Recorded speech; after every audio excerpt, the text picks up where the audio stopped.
Okay. Probably doesn't understand what we're saying. Doesn't look like any cogs are turning in there.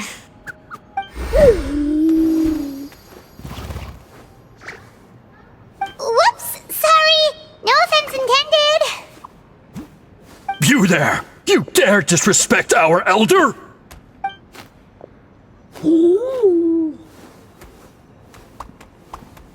Oh, you mean... Oh, I see. Sorry, my mistake. Apparently you are here by invitation, in which case it's my job to make you feel welcome. Some introductions are in order. I am Koholam, one of the priests of our tribe. And this is our Iktomisor elder, the great Tlapokpok Tatel, a living totem among the masters of the Nightwind. Whoa, that's quite a tongue twister. In truth, we usually go with Elder Tlapo for short. You're welcome to do the same. Ah, I assume you're referring to our elder's special ability. Elder Tlapo has been alive for many centuries and harbors secrets that even we priests are at a loss to explain. So your reaction is entirely natural. But one thing I can say for sure is that Elder Tlapo has appointed the two of you to an extremely important task. For this reason, I would like to ask you to undergo a test. What sort of task? And what kind of test? If it's all right with you, I'll take you to see our chief. He's in a much better position to answer your questions.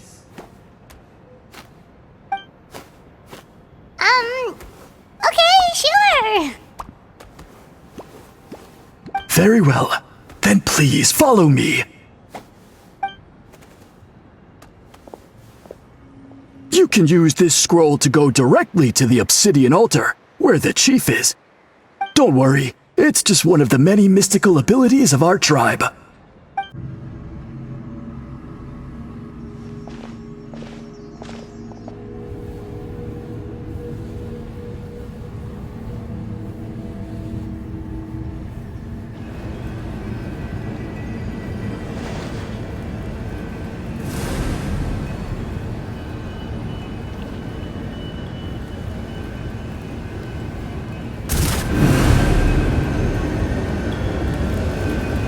Whoa, what was that just now? One of the routine duties of a priest. We attempt to contact the spirits of our ancestors to seek epiphanies and revelations. The chief is just over there. Please wait here while I have a word with him. I'll just be a moment. Well, the Masters of the Nightwind are definitely living up to their reputation as the mysterious ones.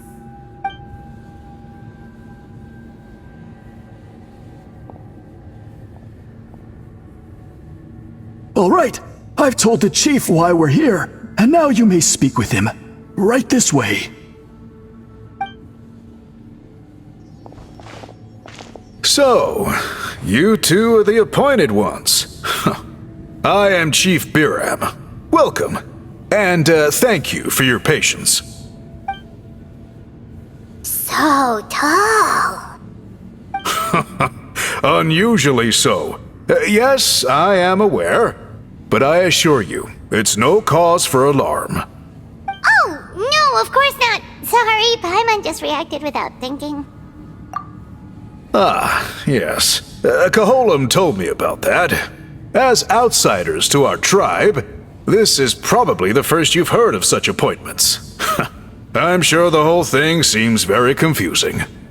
Throughout our history, only members of the Masters of the Nightwind have been appointed to undertake these tasks.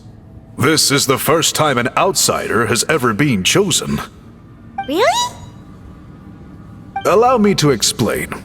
Our tribe has an old tradition of recording history in the form of woven scrolls.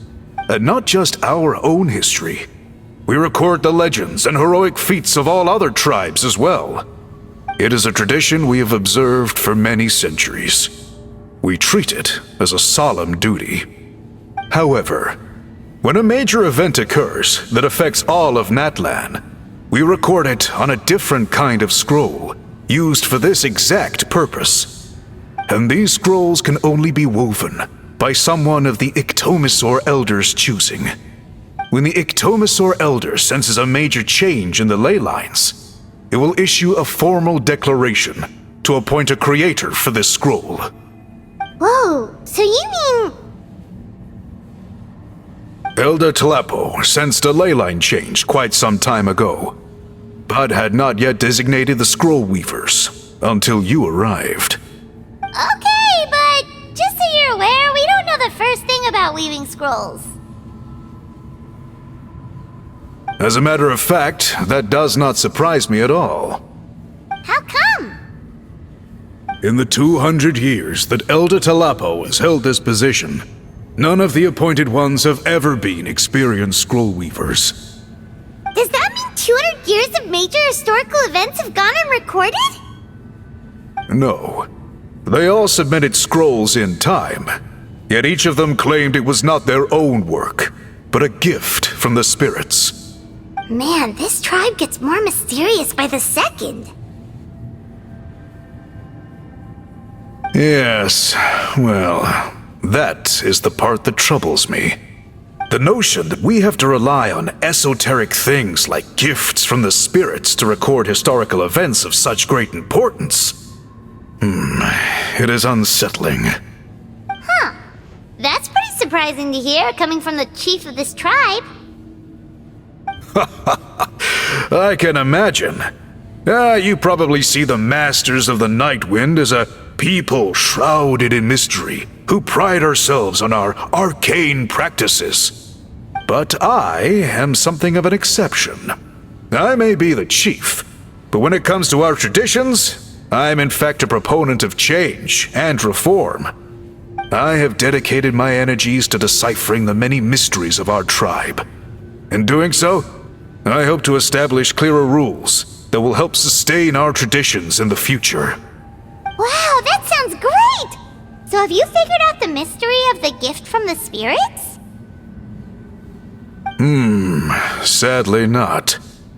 It is something I've been investigating for a long time, but I have yet to uncover what this gift truly refers to. Only a small handful of events over the years have been recorded on these special scrolls, with decades between each one. And by the time the next scroll weaver is appointed, my time as chief will be long gone. I will not be in a position to investigate as thoroughly. So... While I haven't gotten to the bottom of the matter, I have made some progress. But the only way I can develop my theories further is with the cooperation of the appointed ones. Precisely. It's nothing to be worried about. Simply a means of validating my current hypothesis. It shouldn't take you long, nor will it put you in any danger. I can explain everything in detail when we get to the site of the test. But first, please wait a moment while I change out of the soul-shielding cloak. This garb is one of our important cultural relics, handed down by generations of chiefs. It is only to be worn when conducting certain ceremonies. Oh! Please, follow me.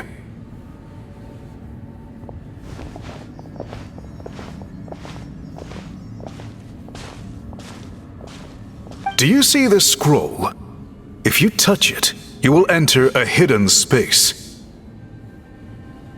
Today's test is, quite simply, to find a way to escape that space. That's it? I assure you, it's not as easy as it sounds. If you cannot find your own way out, I will of course intervene to bring you back here. But then, we will be no closer to solving this mystery. Good. Simply touch the scroll to begin the test.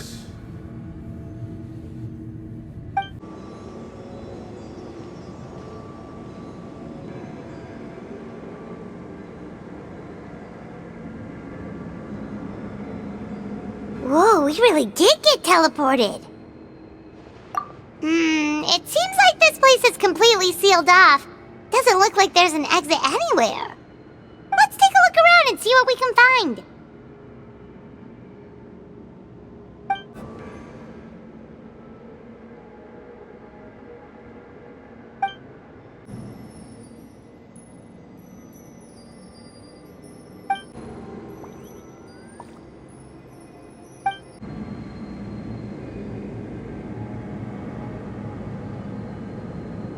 There are so many woven scrolls here. Paimon remembers seeing some of them before in other tribes. They seem to record historical events. This one really stands out from the rest. For starters, it's the biggest of them all. Wonder what story it tells. Yeah, you're right. Over there, something just flashed. Traveler, did you catch that? Oh, right! Paimon's with you. Aha! There is something hiding here! Yep, this looks like our ticket out of this place.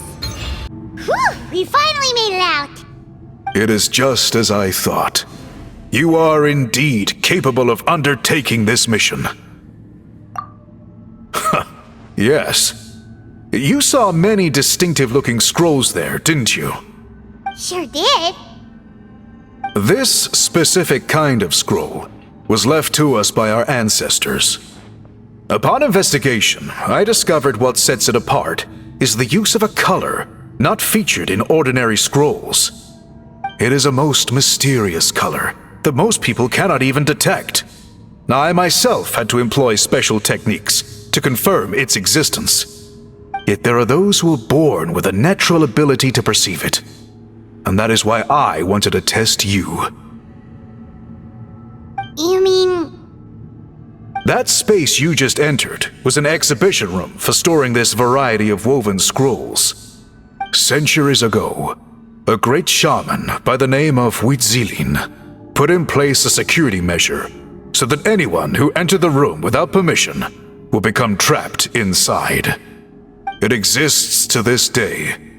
And although I have not managed to decipher how it works, I have at least found out how to turn it on and off. Once someone is trapped inside, it is all but impossible for them to escape without outside help, unless they share the great shaman's ability to perceive that strange color. Clearly you must have this ability, which leads me to believe that our Ictomisor Elder can sense this ability in people, and that it appoints a scroll weaver on this basis. Another secret power? Traveler, you are full of mysteries. Still, having this ability doesn't change the fact that neither of us know where to start with weaving a scroll. Don't worry about that. The method for weaving this kind of scroll appears to be largely the same as for an ordinary scroll. The main difference is in the dye that gives it its unique color. If my suspicions are correct, this dye is the key to weaving the scroll, and your special ability is the key to obtaining it.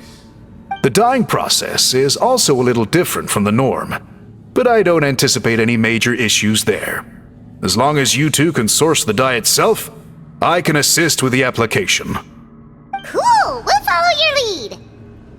Great!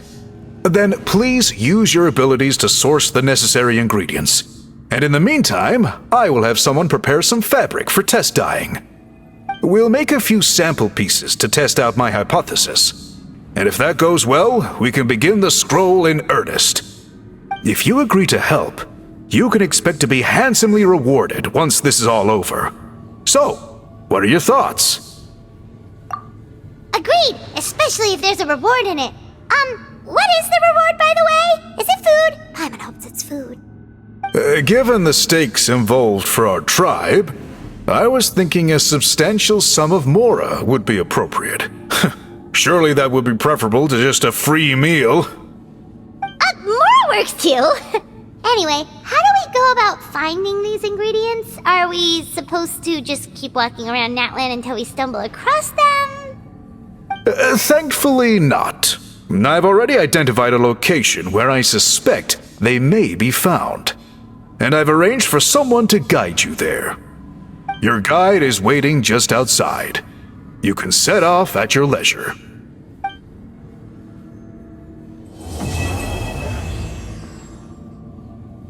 I take it you're the ones appointed by Elder Talapo? Yep, and you are... Call me Toltec. The chief asked me to be your guide for the day. His messengers already filled me in on the situation, so just follow me.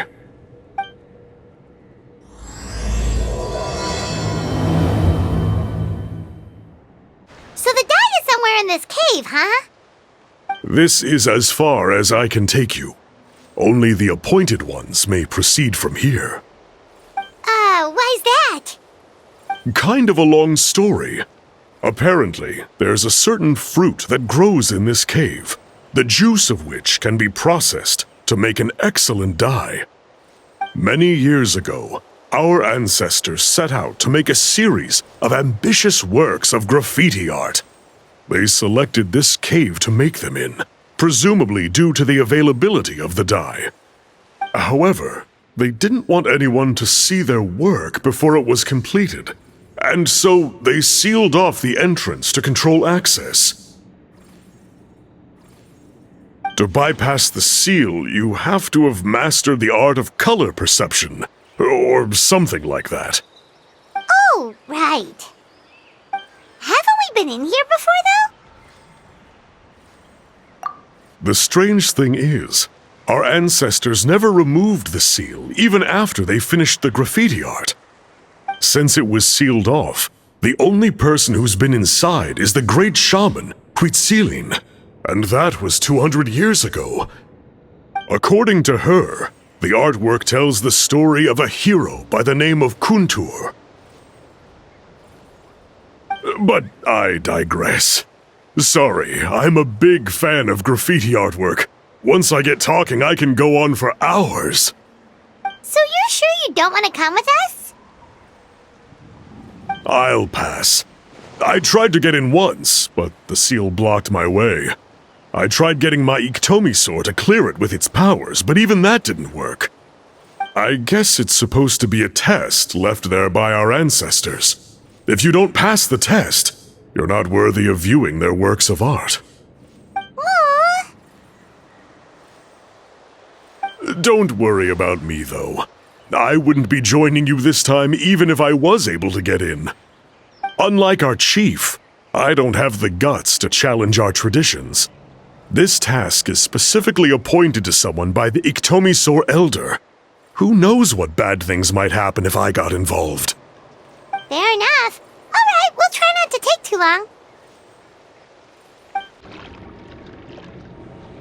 This should be the place. That fruit Toltec mentioned should be the one on the wall, right?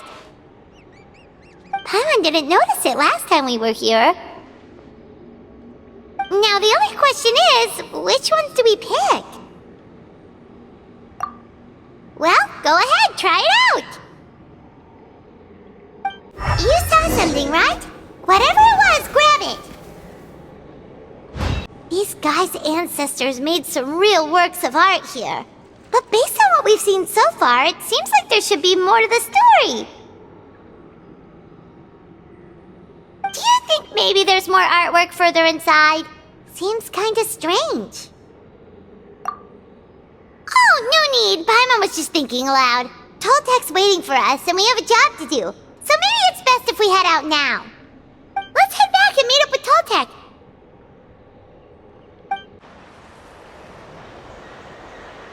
We're back, and we found the ingredients for the dye. Sounds like you made it through the seal, then. Our Iktomi Elder was right about you. It's getting late. Follow me. I'll take us back. Toltec has updated me on your progress. Well done. I appreciate your efforts. Sure thing. Here's the stuff for the dye. I see. Yes. This is certainly a very different substance from typical dyes. Okay, now let's try our hand at making some samples. The fabric is ready for testing. Got it. Please come with me. Take a look at this. it's a woven scroll made by one of our ancestors. This is the kind of thing we're trying to make. Ooh! The person depicted is the legendary shaman, Huitzilin. She lived 200 years ago and was once appointed by the Iktomisor Elder, like yourselves. She was especially skilled in the art of color manipulation, and of course completed her task with flying colors. This scroll is a record of her deeds, and was most likely the work of her own hand. The quality is simply breathtaking, even compared to other scrolls of this variety.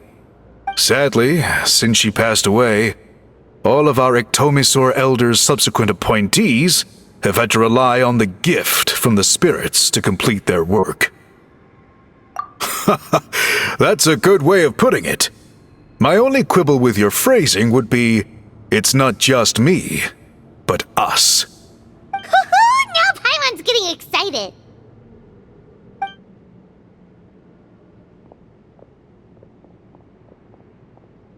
Bring out the samples.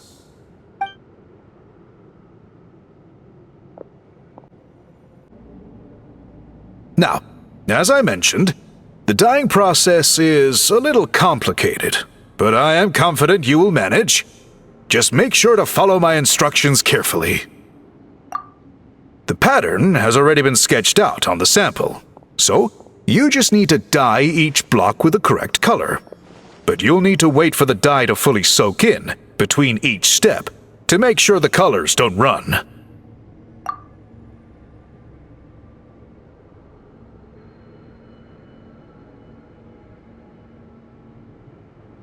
Ha ha ha! Good! The dye has taken to the fabric, and the pattern is crisp and clear. Next, apply all the remaining dye, and we should see that elusive signature color emerge. Okay, final step.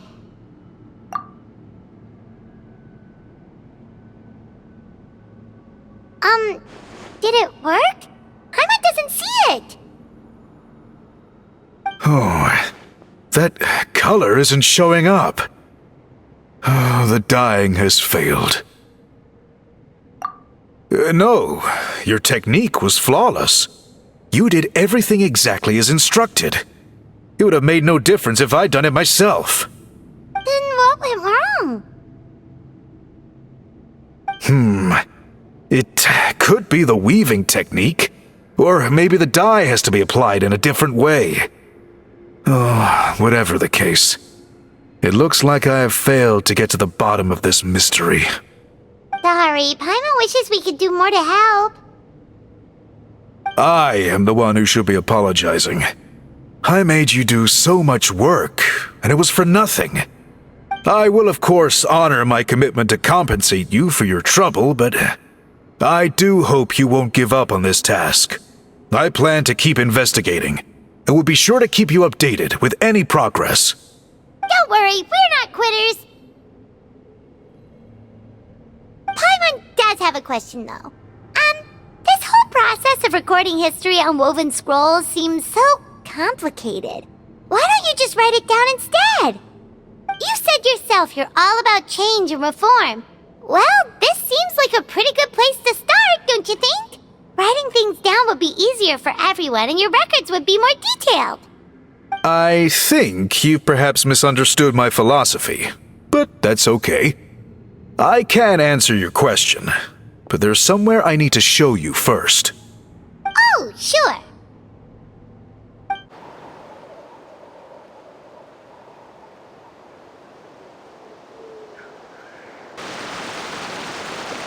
Cool. Look at this view. What do you think? It's gorgeous! Now, try looking a little further. Whoa, that graffiti! In all the years since the founding of our tribe, those colors have been with us every step of the way.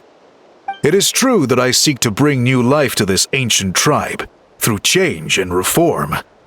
But I also understand there are certain foundational things that we cannot afford to throw away. The foremost of these is the way we record our history. Oh, that makes sense. Since the very beginnings, our tribe has always sought to bring color to history. And I have a deep sense that this is one part of our heritage that we should not give up. So, whatever it takes, I must find a way for us to continue producing our traditional woven scrolls. You're completely right. Paimon's sorry for what she said earlier. It was out of line. It's quite all right. I'm just grateful you're able to understand where I'm coming from.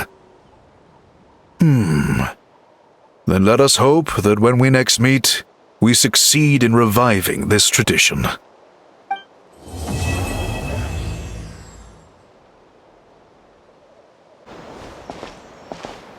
Huh? That's a little concerning. Let's go over there and see what they're up to. Also, how did they get this close to a tribal settlement? Huh. All the Fatui left in Natlan are probably the captain's subordinates. That basically makes them followers of one of Natlan's heroes. Still, once a Fatoos, always a Fatoos. Something seems off seeing them here. Let's go check it out.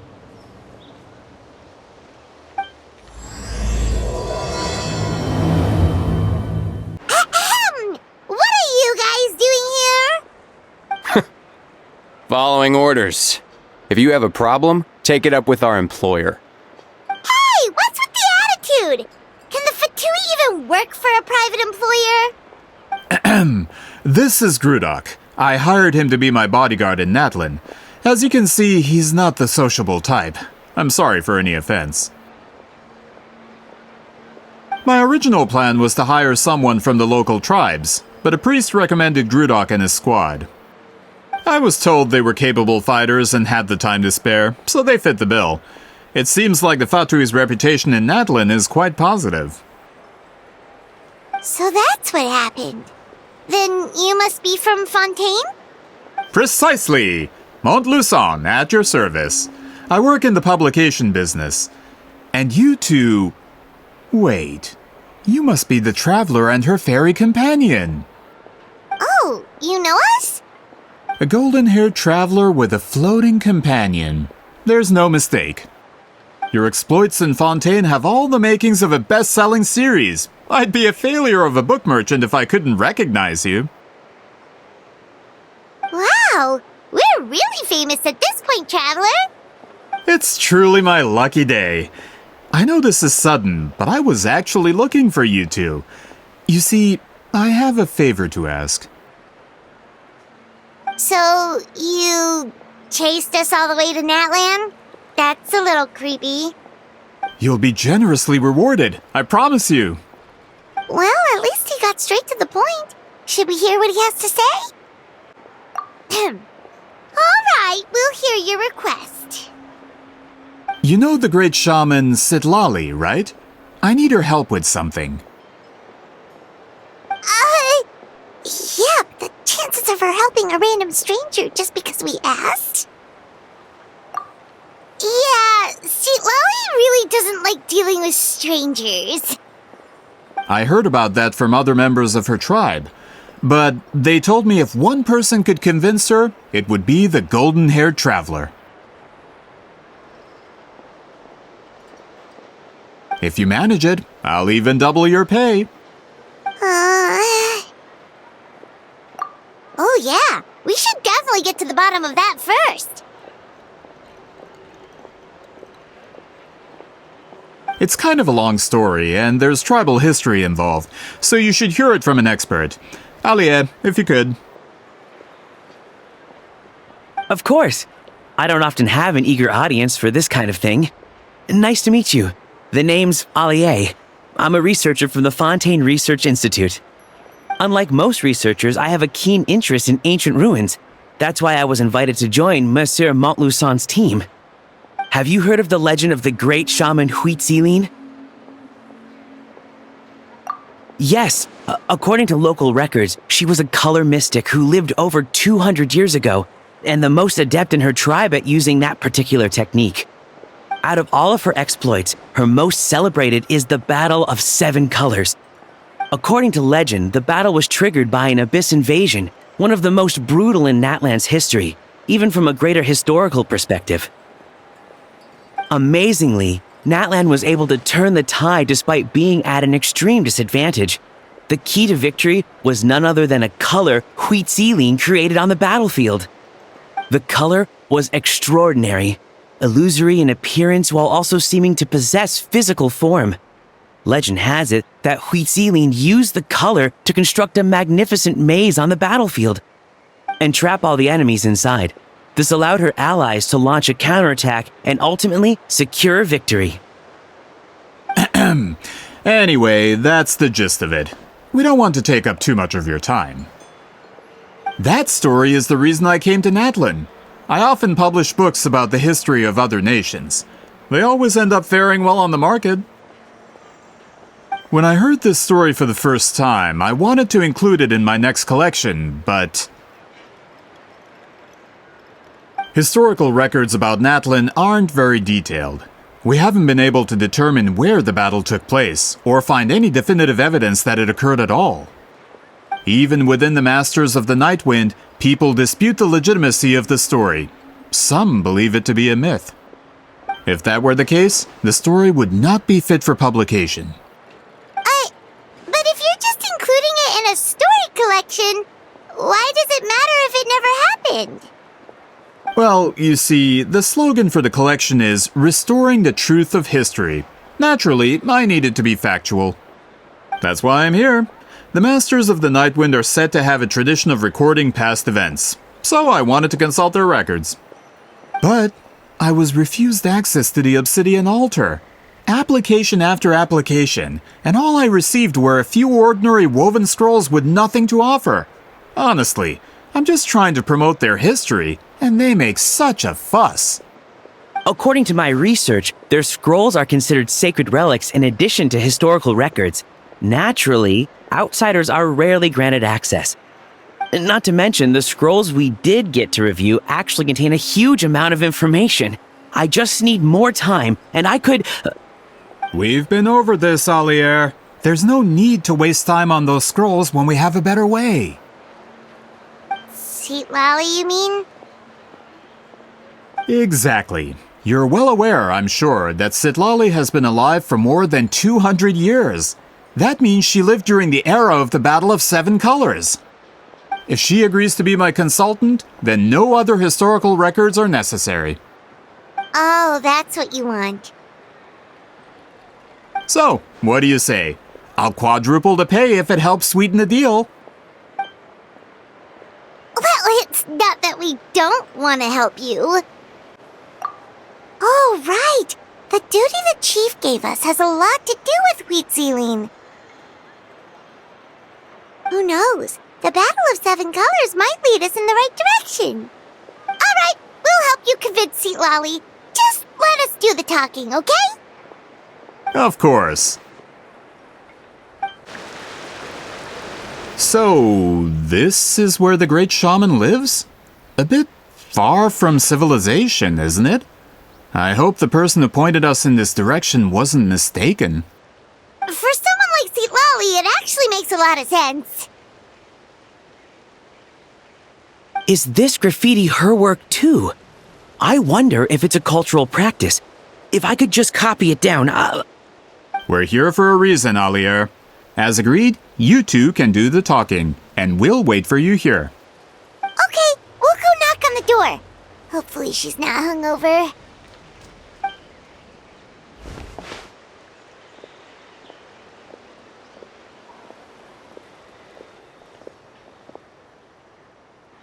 Citlali? Are you there? We need your help with something! Oh, no response. Maybe she's not home. Oh, Granny Eatsley? Are you home? Hey, kid! If you're here to challenge me, book an appointment first.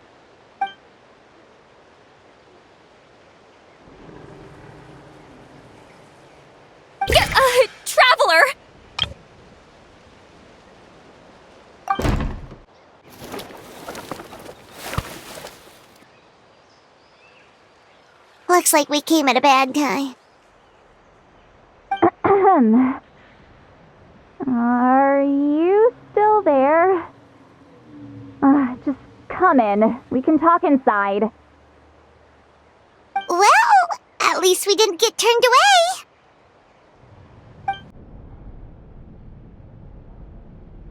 Huh.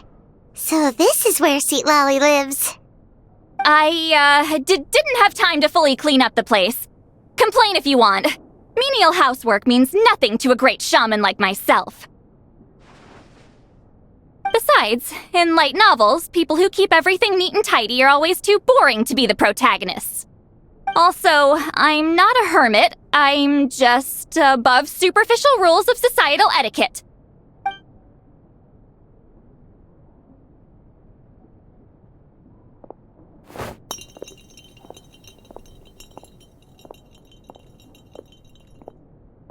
She sure does care a lot about what we think of her.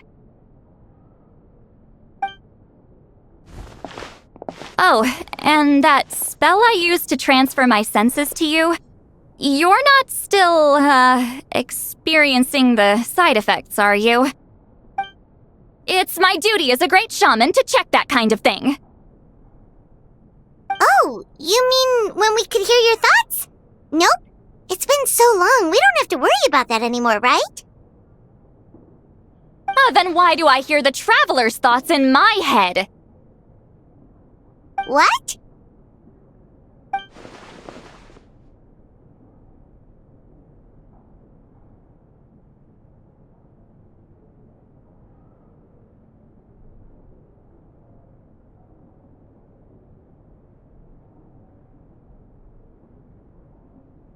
I can still hear you, you know. Don't bother. I'll find a way to fix it. First you hear my thoughts, now I'm hearing your thoughts. It was just a simple spell. I use it on you, and now it's on the fritz. Forget it. Just tell me why you're here. Well, someone asked us to ask you to be their consultant. They have questions about the history of Natlan. So they asked the hero of Natlan to put in a good word? Sounds like they know I don't usually trouble myself with other people's problems. The pay is really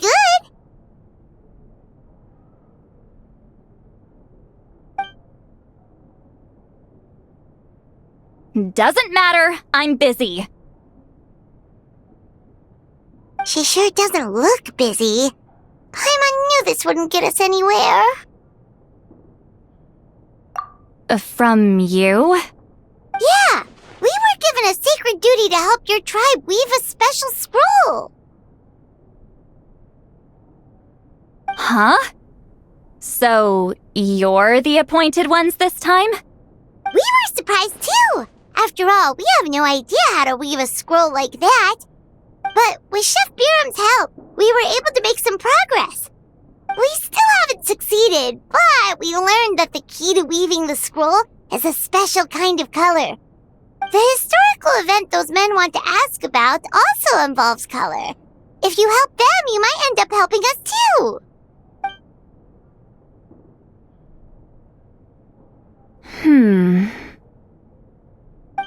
She's giving us that face again. Did Paimon not explain things clearly?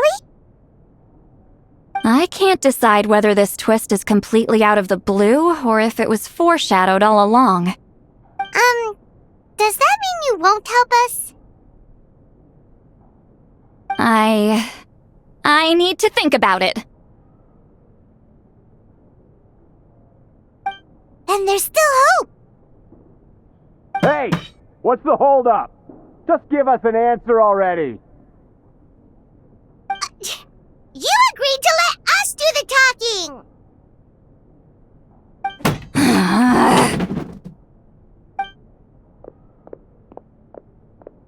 Sweet Lolly!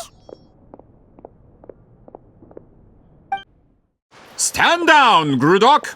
As your employer, if I tell you to wait, then you wait. Understood.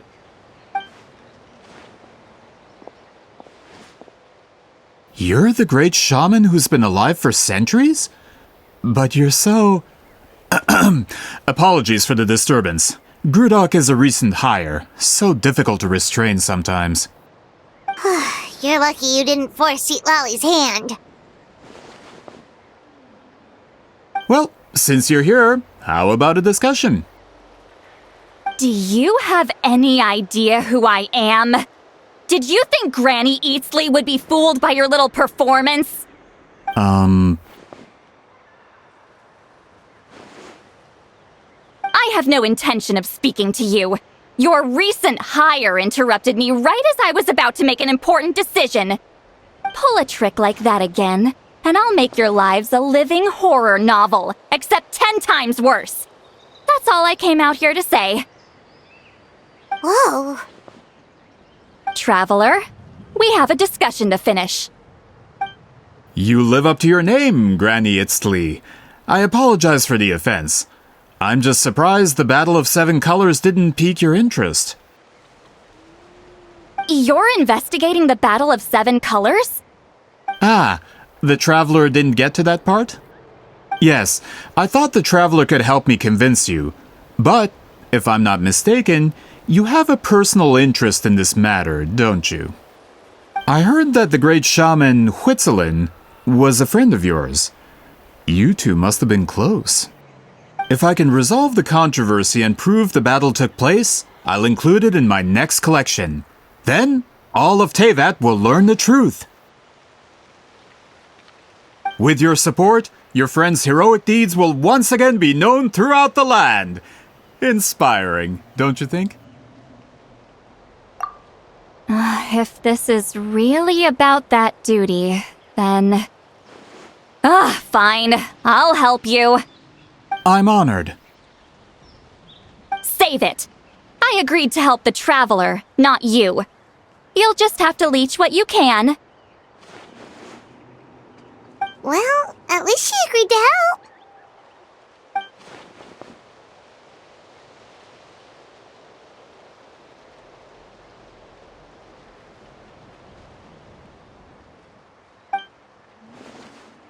Who are you calling heartless? Not a problem. I always planned to work with the Traveler. So, did you directly experience any events of the battle? Do you have any idea where it took place? Can you think of any relics we could use to prove it? Talk at me, why don't you? Fine. No, no, and no.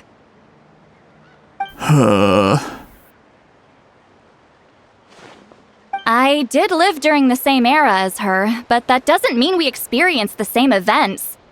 I've lived a long time, but I'm not a walking encyclopedia. You decide the angle of your investigation, and I'll provide answers if I'm familiar with the subject. All right. Even if you didn't witness the battle yourself, you still lived through that era. Your insights are very valuable. Alier, you had an idea about where to start, yes? Oh, well, my plan was to consult the members of the tribe in charge of recording history. Then, let's start there. Traveler, what do you say to officially working together? After all, it appears I can only get Miss Sitlali's help through you.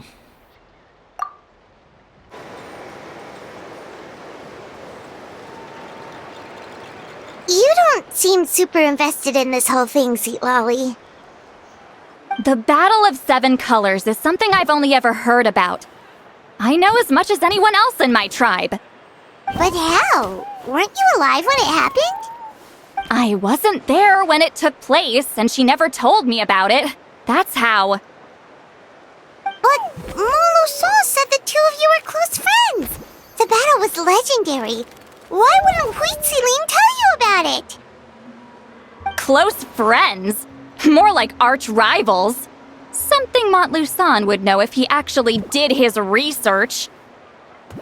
Did you see the graffiti outside my house? That's not my doing. All students from Huitzili's School of Shamanism must pass an extremely difficult trial before graduation, defeating me in battle. Those graffiti drawings are how they challenge me. Of course, none of them ever succeeded. So, after Wheat Ceiling's death, her students had no choice but to modify the requirement. Instead of defeating me, all they have to do now is last long enough.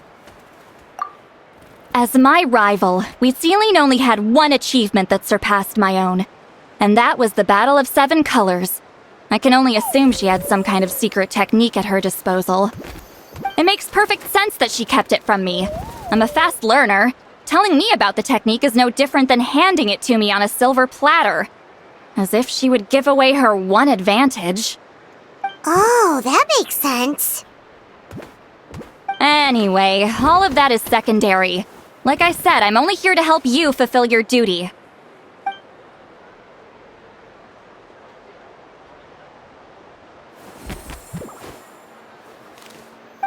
Don't misunderstand. This duty is important for my tribe, too. A great shaman should do her part to see it done.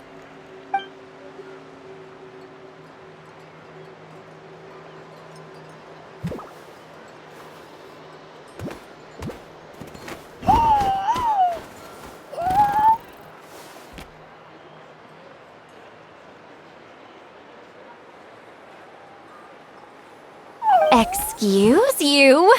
I fail to see what housekeeping has to do with my duty as a shaman.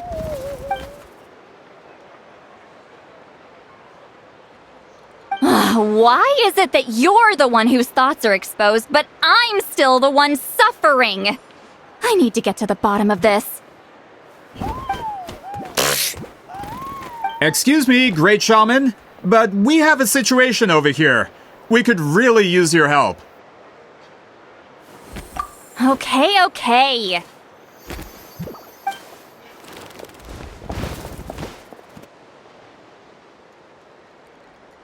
Of course the Battle of 7 Colors happened. The woven scroll proves it. Wheat Ceiling used a mysterious color to construct a maze and trap the enemies inside. That's just your interpretation. There's more than one way to understand that scroll. Besides, constructing a maze out of color is ridiculous. Wheat Ceiling was one of the most powerful shamans of her time. She definitely could have pulled it off. That's the biggest problem. She had students. Why not pass it down?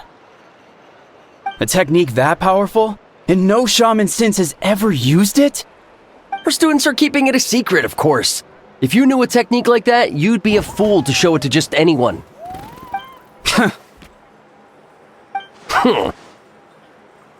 Oh, I didn't mean to cause an argument. I just wanted to ask, is there anything we can use to prove the battle took place? Of course it took place. Why would you need to prove it? You'll have to excuse him. Some people in our tribe insist on clinging to outdated views of history. I'd give up now if I were you. It only gets more ridiculous from here. Please don't fight. Wow, so the battle really is controversial. Am I the outdated one? Kids these days can't find anything better to argue about? These arguments are precisely why I hesitate to include this story in my collection. Neither side was able to offer anything useful. What should we do?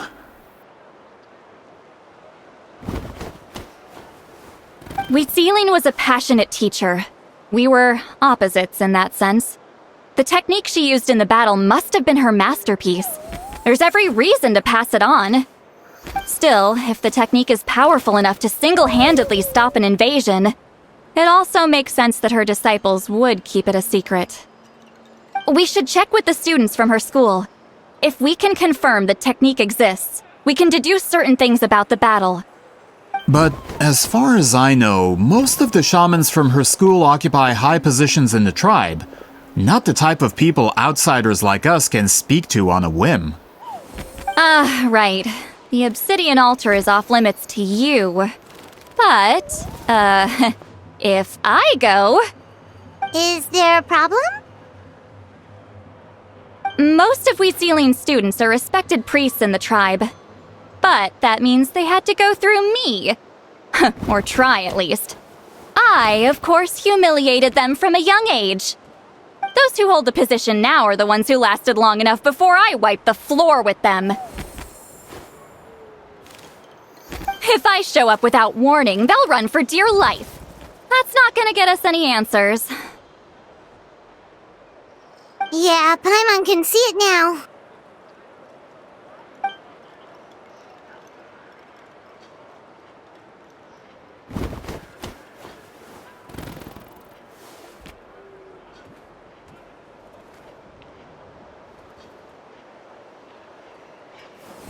Hey, don't jump to conclusions. That was just a metaphor. Only you have the guts to joke like that with me, Traveler. Fine, I said I'd help, so I'll help. But don't blame me if it goes wrong. Alright,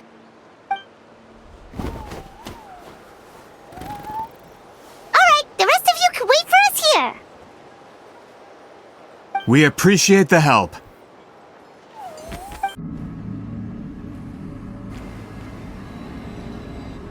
Oh, are you in the middle of a ceremony? Granny Eatsley?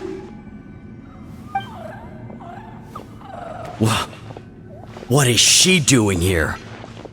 Did some coward not show up after challenging her to a fight? Or is she here to officially take over the tribe? Whoa, it's like they really do see her as some kind of tyrant. No matter what, we'll defend our dignity as priests to the end! Ugh, you talk a big game for someone who lost to me the most out of the entire priesthood. What? All I want is to ask some questions. So, you're here to interrogate us? Someone didn't sit pretty for their beating? Is that it? You want their name, don't you? We should just run! Yeah, with the hero of Natlan here, Granny Eatsley will be on her best behavior. Sure, whatever you say. Oh, it's the Traveler and her companion! That does make me feel better. How can we help you? We wanted to ask about the technique you inherited from Huitziling. Huh. So you can eradicate our school once and for all? Disciples of our school have challenged her year after year, just as our master instructed. Sounds like she's finally had enough. Well, you're not wrong. If we want to protect our legacy, one of us needs to run! Not this again. Just how much did you traumatize them, Seatlali?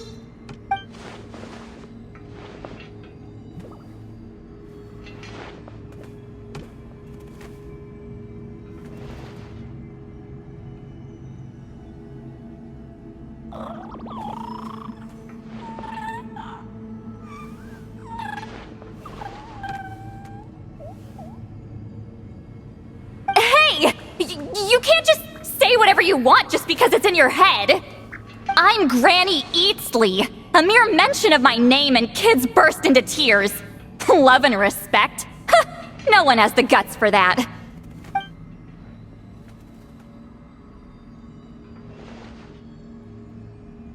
What?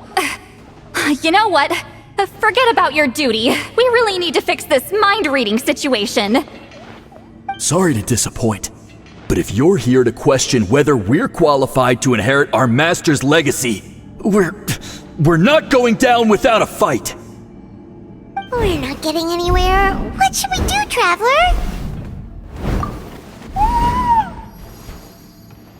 Huh? Oh, it's you. Elder Tlapo! Oh, we must have disturbed your meditation. Our deepest apologies. Please forgive us.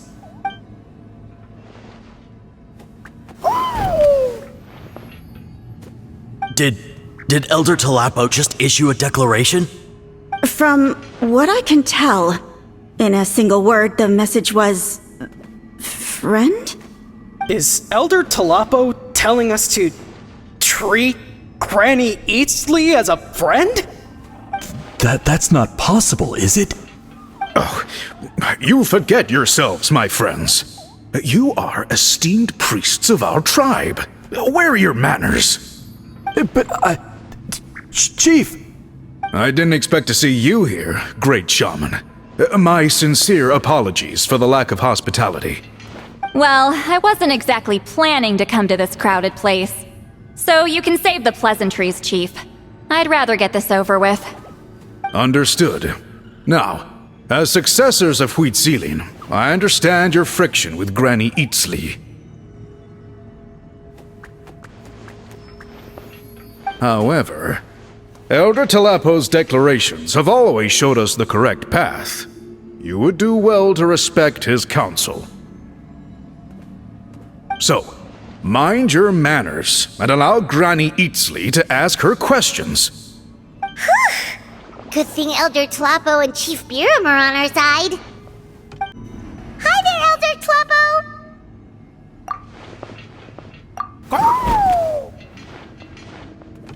Hey, he seems pretty happy to see us. He's the one who put you in charge of the scroll, right? Yeah, Elder Talapo appointed us to the task. Elder Talapo, huh? He's still Claw to me.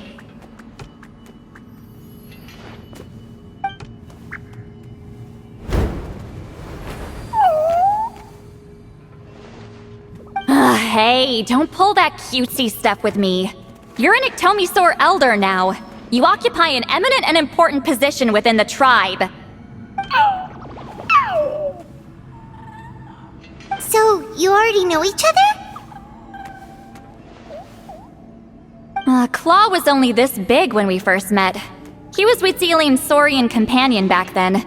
She kept dragging him to my place, so over time, we got to know each other. She only came to my place to fight me.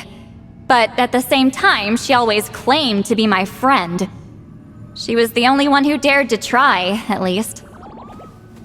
Well, you've lived a long time. You've probably made a bunch of friends over the years, right? The more time you have, the more friends you lose. Oh,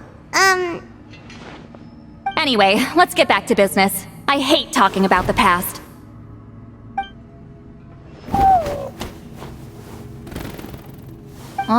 200 years and you still haven't given up, Claw?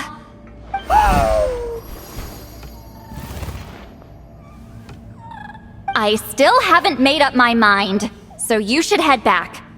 Traveler, Paimon, let's go.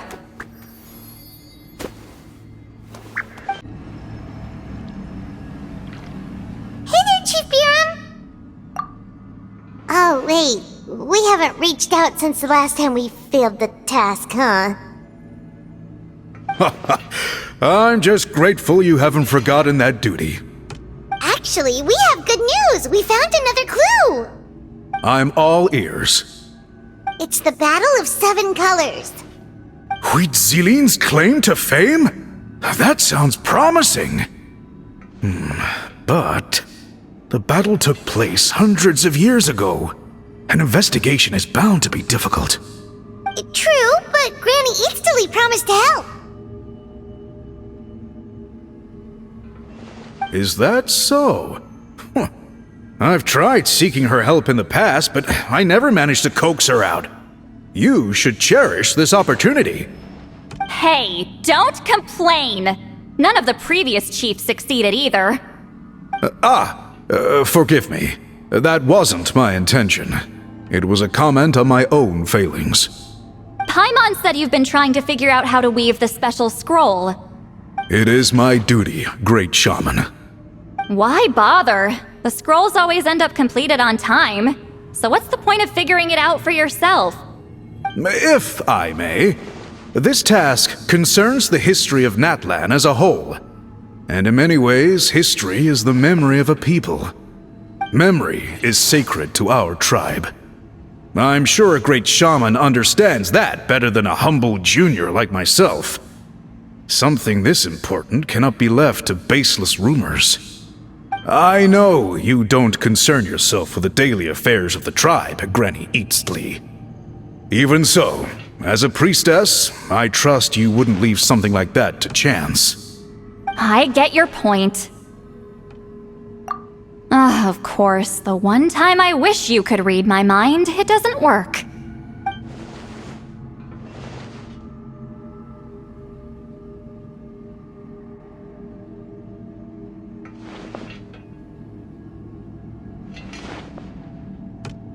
No, that's not it. Huh? It's not important. Rest assured, Baram, with my help, the Traveler and Paimon will definitely be able to complete the task. You have my thanks then. If you run into any more problems, I'm always willing to help. Huh.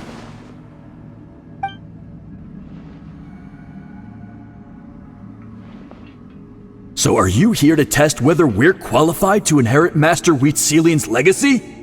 You've already been tested, haven't you? Well, frankly speaking, I don't think any of you are qualified. But that's not why I'm here. All you need to do is be good and answer my questions. Fine. Ask away. You've heard of the Battle of Seven Colors, right? Of course. It's our master's claim to fame. An immortal legend inscribed in the very history of our tribe. Then I'm sure you know there are those who question whether it actually occurred. I did hear people arguing about that the other day. It's disgraceful. How can they question something like that? It doesn't surprise me. Natlan has had more tourism lately. A lot of people have started getting strange ideas after interacting with Outlanders. After all, everyone who took part in the battle has returned to the ley lines. Without witnesses, it's hard to refute detractors. Well, it just so happens the questions I want to ask are directly related to the legitimacy of this battle. Listen, we know you were rivals, but do you really have to question her legacy? You think she's like you? Someone who can't survive a little scrutiny? No, of course not. Then let me finish. During the battle, Wheatselian most likely used a technique powerful enough to turn the tides of war. I'm sure she was very proud of it. Proud enough to pass it on to her disciples. So, which one of you inherited that technique?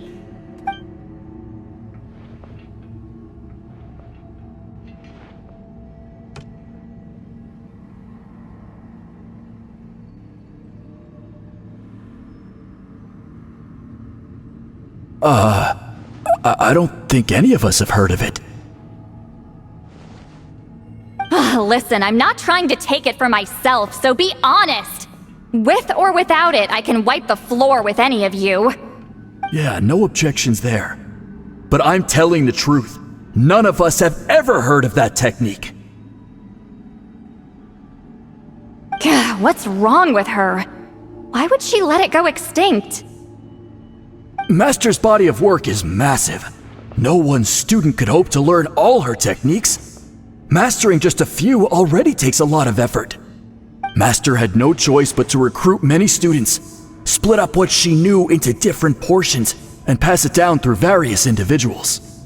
So even though we see ourselves as representatives of Wheatselian's school of shamanism, what we know isn't the sum of her legacy. Actually, I know of a shaman family that inherited some of Master's techniques. The family fell on hard times and lost the right to the priesthood. Still could be worth a shot. But if they inherited Wheatselian's secret technique, shouldn't the family be thriving? Well, it's the only thing I can think of. All right, give me their address.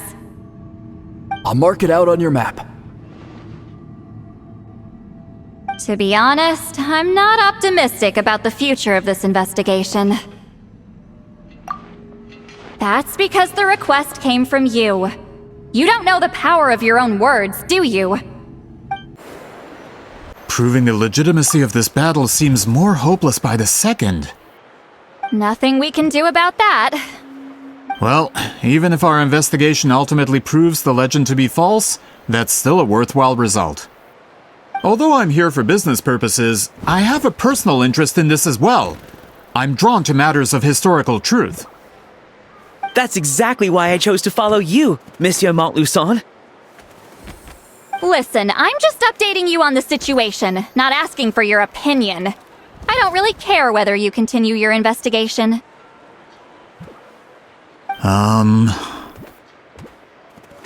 Traveler, you came to me for help with your scroll weaving duty, right?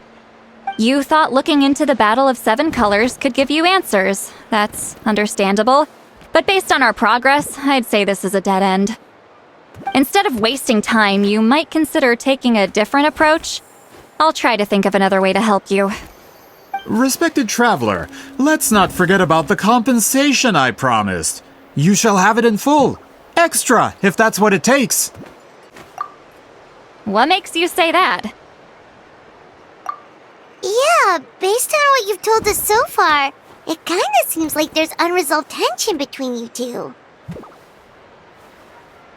You think so? She claimed to be your friend, but picked fights with you non-stop, and never told you about her biggest accomplishment. By figuring out the truth behind the battle, maybe we can finally help you get closure. Closure? I'd say we're 200 years too late. But fine, if you want to keep investigating, be my guest. Ah, that's wonderful news. Alright, let's go visit the shaman family. Hello, are you a shaman? Yep, that's me. Huh? Granny Eastly? Get up! In a crowded market like this, the only person who should be trying to hide is me. My apologies. Ever since my grandfather's generation, the shamans of my family have given up on passing your trial, Granny Eastly. Have we offended you in some other capacity? Man, this is generational trauma at this point. Whenever I misbehaved as a kid, Grandpa would tell me about the thrashing he received from Granny Eastly. I still get nightmares about it sometimes.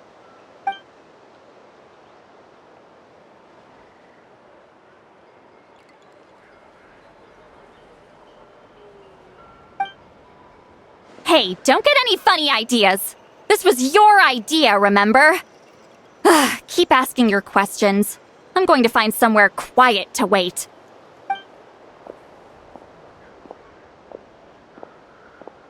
Okay, so your family studied under Wheat Ceiling, right? Yes, although that pretty much ended with my grandfather's generation, unfortunately. The techniques my family learned from Wheat Ceiling didn't have much practical use in terms of tribal affairs, so during my grandfather's time, we quit the priesthood. Turns out, shaman techniques aren't that useful outside the priesthood either, so over time we abandoned them altogether. Of course, it's possible that we were just too foolish to understand the true power of those teachings. After all, Wheat Ceiling was a genius. None of her students have been able to fully reproduce her talent. Do you know which techniques were passed on to your family? I'm not sure. As a kid, I remember hearing my grandfather talk about them, but it's not like I can use them myself. Just think about it for a sec. Do you remember anything about a technique that can decide the outcome of a battle? Decide the outcome of a battle? No, I don't remember anything like that. Besides, my family wasn't really known for our talent. If a technique like that exists, I doubt Wheat Ceiling would pass it on to us. You might have better luck asking one of the priests. They're descendants of Wheat Ceiling's most gifted students. Well, looks like we're back where we started. Still no definitive evidence the Battle of Seven Colors took place. Alier, do you think we have enough to draw a conclusion? All we have are non-witness accounts. We could put together an interview, but that's not going to hold up in academic circles. Then we have to keep going. Oh, you're investigating the Battle of Seven Colors? Yeah, you know about it? Not a lot, but there's something special about my family. In addition to shaman techniques, Wheat Ceiling's stories were passed down to us as well. Say what you want about my ancestors' dedication to shamanism, but they definitely paid attention to those stories. And of course, the Battle of Seven Colors is the most exciting story of them all. We don't need another story. We need something concrete. Does no one in your tribe understand that? I'm not sure if this is helpful, but the story passed down in my family is a little different from the one told in the tribe.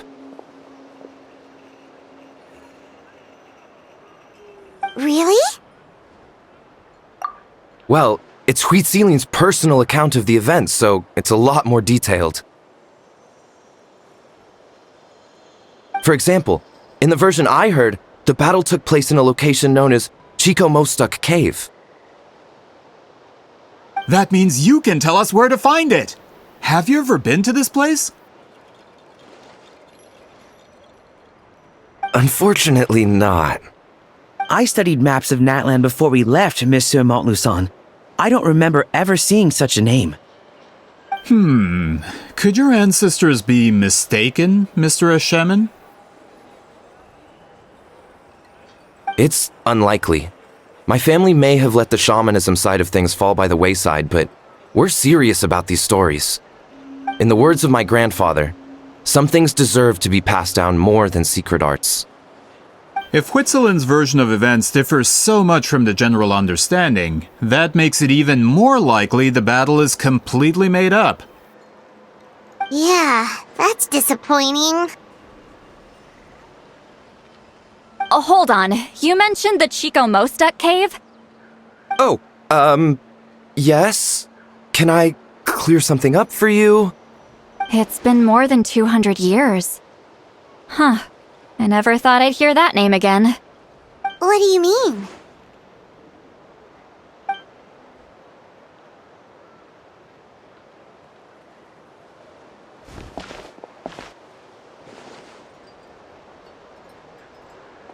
That location is now known as the Valley of Fog. The Chico Mostuk cave is what it was called 200 years ago. Precisely when Huitzilin was alive. That means, Monsieur Montluçon, we can confirm the original site of the battle. Once we get there, the evidence we need should be at our fingertips. Just when we thought all hope was lost. I never doubted you, great shaman. Allow me to present you with a gift as thanks. Save it. Flattery won't get you anywhere with me. Wait, Mr. Montluçon works in publishing. You're a huge fan of light novels, right, Sweet Lolly? Maybe he could get you some that are out of print. Really? Out of print, huh? Sure. Do you have any in mind?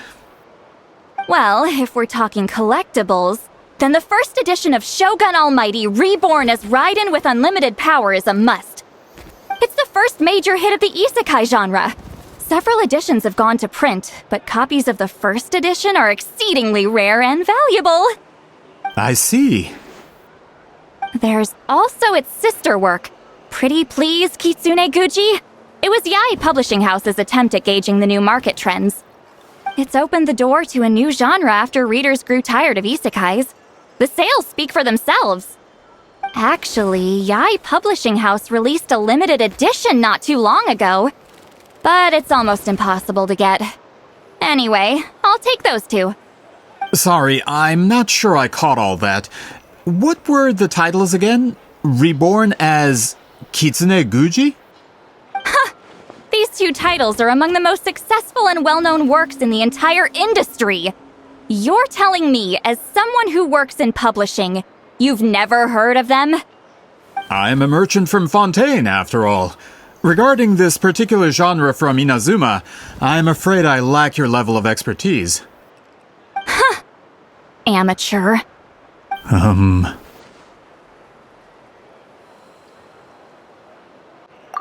Of course! Sounds like a perfect arrangement. Now, there's no time to waste. We should head to the site of the battle right away. Once we get there, it'll take a bit more work to determine the actual location. Right now, all we have is a general idea. Well, I'm sure Miss Sitlali can help us with that. Have you even looked at the time? It's already evening, and I have important plans tonight. You expect me to work through the night? Well, what do you think, traveler? Okay, we'll find a place to rest for the night. When should we meet tomorrow? He's persistent, huh? How about noon? Do we have to wait that long? Great shamans have important matters to attend to in the morning.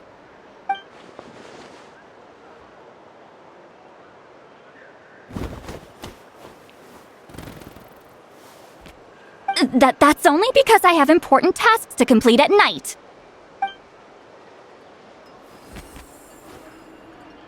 All right, as Miss Sitlali instructed. Let's meet back up tomorrow at noon. We'll be waiting at the exit of the tribal settlement.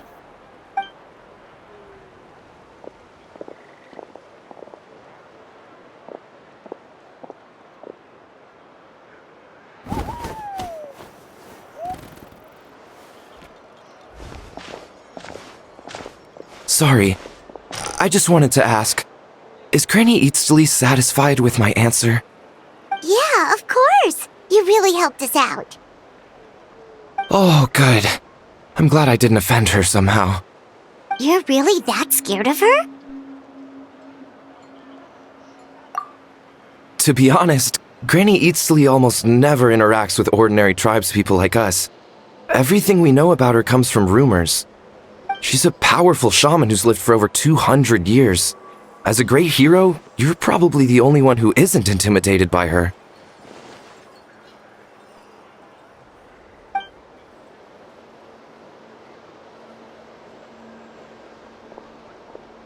Well, thanks for today, Sweet Lolly.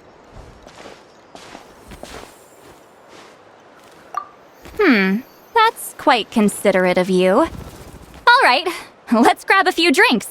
Just like last time. Wait, didn't you say you had important plans tonight?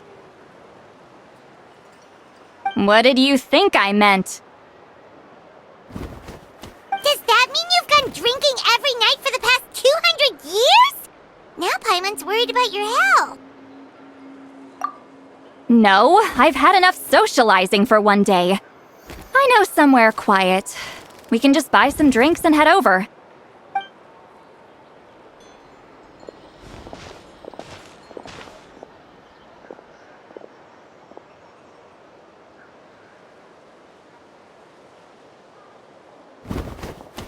Which will also give us a chance to solve the mind reading issue. Considering the necessary spell work, I'd rather do it in private. Is this the place? No, further up. Further up? Whoa, this is like a secret base. Sometimes I want the fresh air, but not the company. So I come here. Let's see if my stash is still here. Ah, great! The halberd crest birds didn't eat my snacks.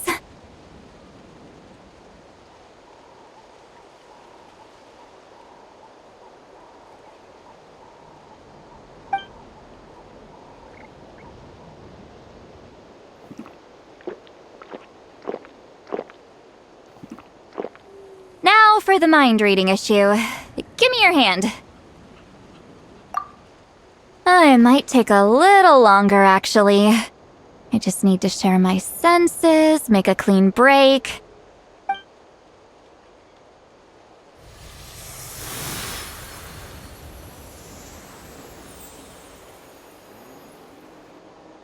And that should do it, right?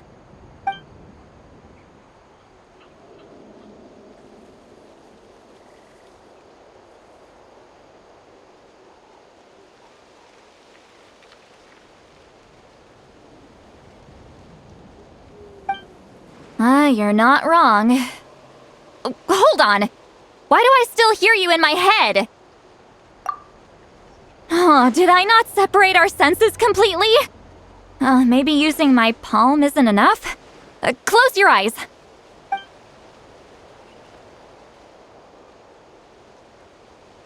Oh, please work, please work. A great shaman should be able to handle this. Okay, what about now? Huh? And now? Huh. Whenever I try to remove the effect, it just flips direction and gets worse.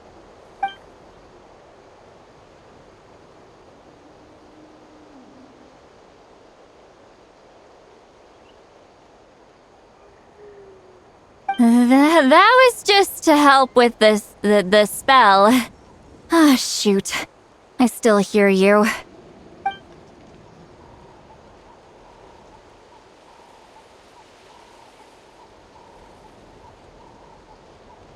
For a human soul, to lose the boundaries of the mind is to drown in the sea of consciousness without a concept of self. Wait, that sounds bad. I read that in a light novel.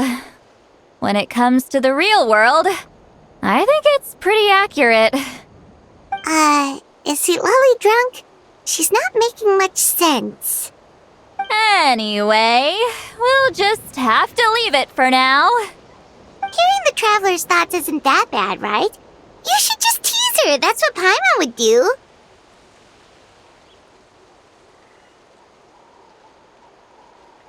It's just... I'm not good at this. I'm not used to being close to people. Sorry, I said we could be friends, but I guess I'm not ready. I'm used to being Granny Eatsley. Someone intimidating, someone people are scared to approach. I don't have to deal with people that way. Yeah, Paimon's been wondering. Why do you insist on living so far away? You could easily become a leader of your tribe, someone everyone loves and respects. When you live as long as me, a person is like a flower. The color draws you in. You water it to see it bloom. It rewards you with its fragrance. But it doesn't last. With the passing of the seasons, everything withers away. You can try to water it, but it will never bloom again. Even if the same plot of soil is covered in flowers the following year, the one you remember won't be there. That's just how it is. Most of the people in my life will be gone one day, just like a flower. Getting close means losing friend after friend for hundreds of years, until the weight of their memories crushes my soul. If people don't care about me, then I don't have to care about them.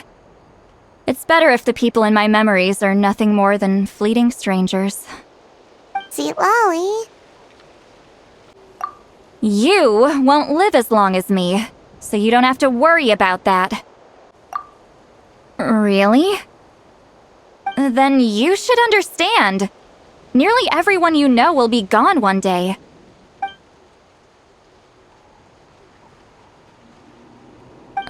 Traveler?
Is something wrong?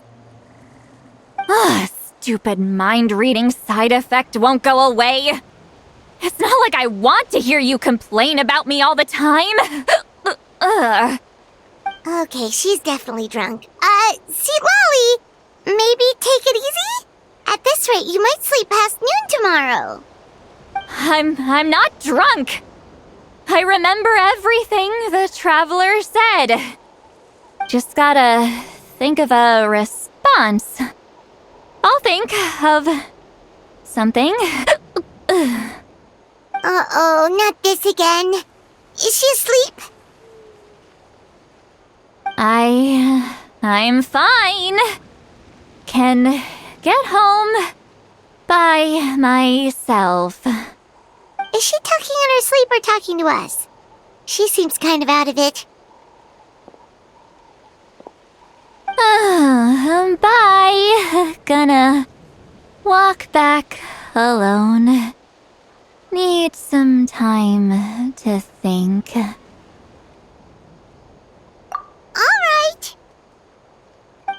This should be the place we decided to meet yesterday. Who knows if Sweet Lolly will show up on time. She drank so much last night, she might not even be up yet. Ahem. Sweet Lolly! No need to sound so surprised. Drinking is just a way to pass the time. I mastered the art of moderation long ago. Last night doesn't count. It was a minor slip-up, that's all. Anyway, I gave everything a lot of thought, and I think you're right about something. The Battle of Seven Colors holds the key to a lot of the answers I've been searching for. So that's why you're here so early. Traveler, great shaman. Sorry to keep you waiting. Shall we head out?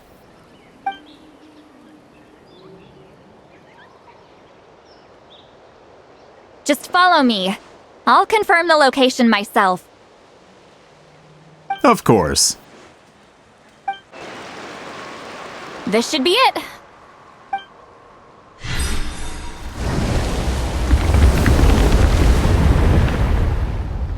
So the battlefield is inside this place. That could explain a lot of our academic questions. Don't lose focus. Once we get to the actual site of the battle, all the evidence needed for publication will be at our fingertips. Everyone ready?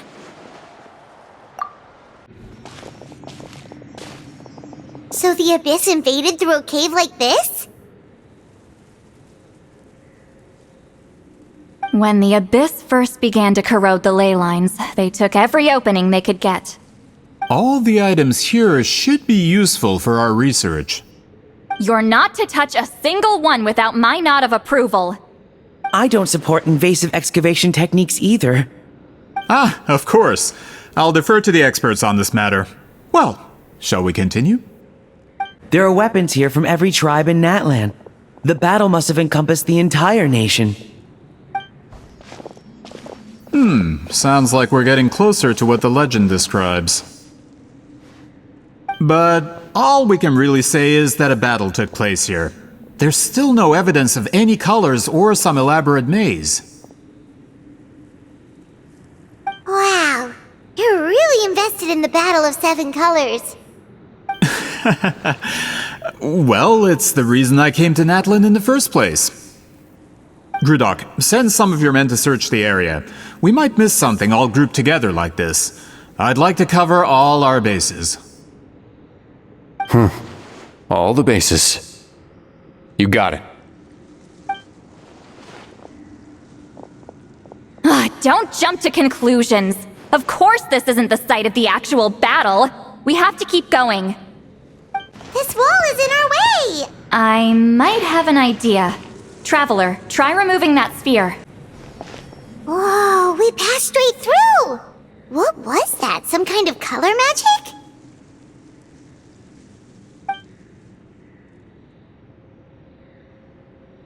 It's very close to the technique Wheatsealing might have used.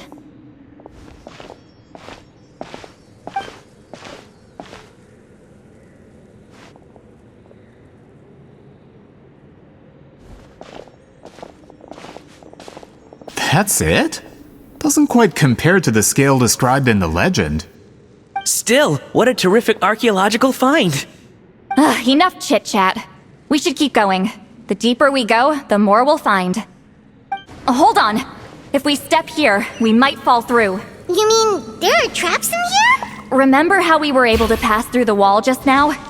It must have been because, on our person, we were carrying the same color as the wall. Let's put the sphere down and see what happens. Whoa, you're right. We can keep going now.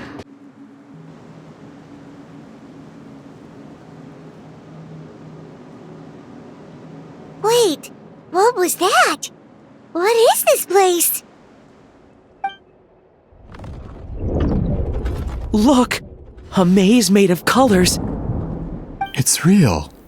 I can't believe it. Hold on. The quality of this space. This isn't reality. It's a realm of memory. Huh? No. This is a space constructed using memories as a medium. The principle is similar, but the two are not the same. Correct?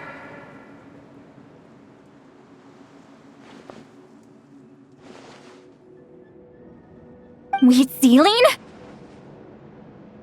What? No. It's just a trace of her consciousness left behind after creating this space. Friends, this is my question to you. What is our strongest weapon against the Abyss? In my opinion, it's memory. After all, is it not after losing the capacity for memory, love, and compassion that our enemies fell to the Abyss?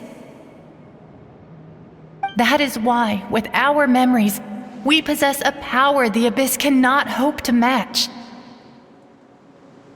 I have discovered the perfect medium for us to wield that weapon. You know it as color. The more cherished the memory, the more vivid its color. As memories disappear, their color fades first. That is why color is the best vehicle to wield the power of memory. Guided by vibrant colors, your capacity for memory is what will allow you to navigate this maze. Without that capacity, enemies will fail to cross the barrier in front of them and be trapped here for eternity. So, be brave, my friends, and march forward! Any ideas, Sweet Lolly? Sounds like she left a tutorial.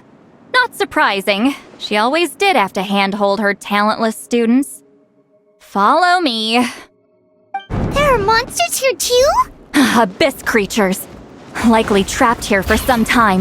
Looks like a few monsters made it out of the battle all those years ago. What's with these color-changing blocks? You and Sweet Lolly fell through all of a sudden. You scared Paimon half to death! Must be one of the mechanics of the maze. I'm guessing the purpose is to help allies navigate. Oh no! More monsters? Ah, shoot. They're blocking the way forward. Let's get rid of them. This place is so pretty. If not for those monsters, Paimon would have never guessed this was a battlefield. The showmanship's not bad, I'll give her that. Is this a bridge made of colors? Don't sound so surprised. We just need to cross and we should reach the end.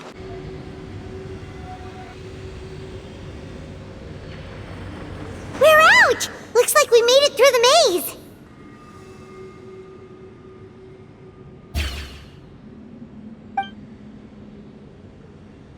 Hold on. This is... Whoa, so pretty! The thing inside the sphere looks exactly like the maze! It's like a miniature blueprint made from a special dye. That color. The dye was modified using a secret technique to harness the power of memories and create mazes like the one we just witnessed. Without that power, it's just a normal dye. But the color it produces is still quite rare. I would say this is the most direct evidence that the Battle of Seven Colors actually took place. The expert has spoken!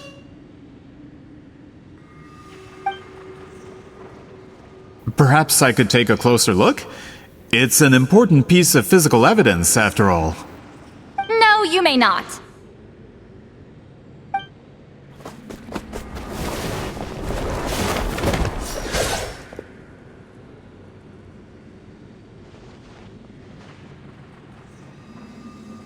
you doing? Ah, you noticed my signal. Not bad, Traveler. We make a good team. Huh. So, you've been watching me.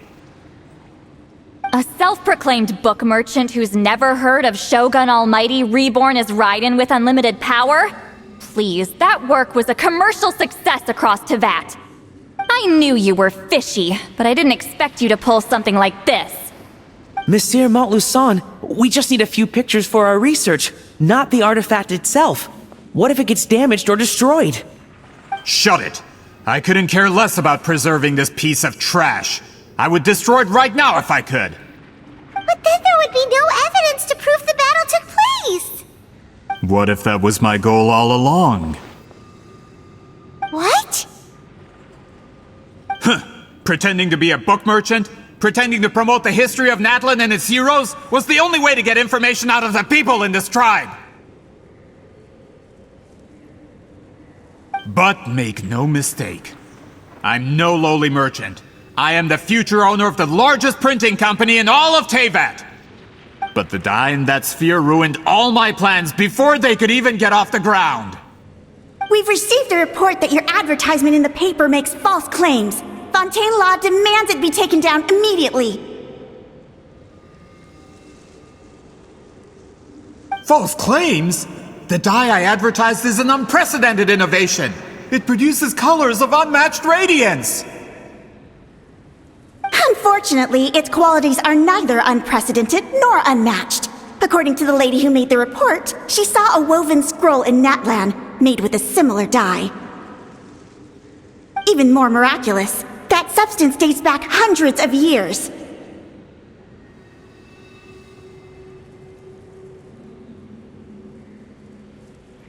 How? Creating this dye is the culmination of my entire life's work! You're telling me I'm hundreds of years too late? Calm down, sir! Sorry, it's just... I know this product will be a hit. The economic boost to Fontaine will be huge! We just need to advertise it as written.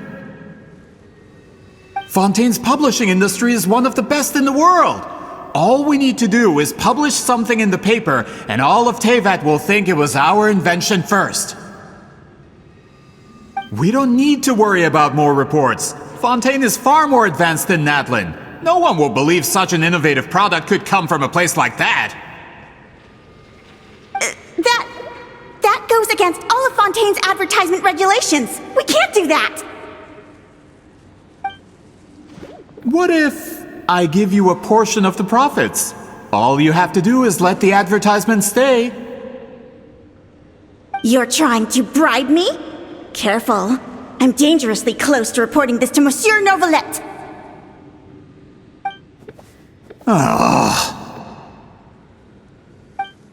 I knew if I was just allowed to market my product, it would be a hit. A bestseller even. I would be a giant in the printing industry.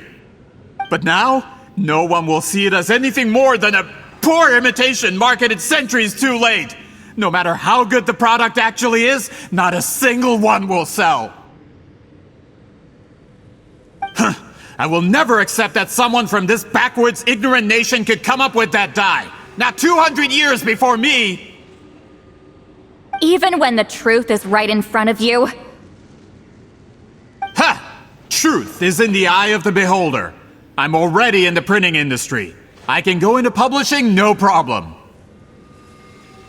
All I have to do is destroy this sphere, write a detailed report about my findings, and publish it around the world. Then, the so-called truth becomes your word against mine. Once my report is accepted as fact, no one can accuse me of making false claims. That's awful. What happened to restoring the truth of history? That plan hasn't changed. I will continue to spread my truth for all of Teyvat to see.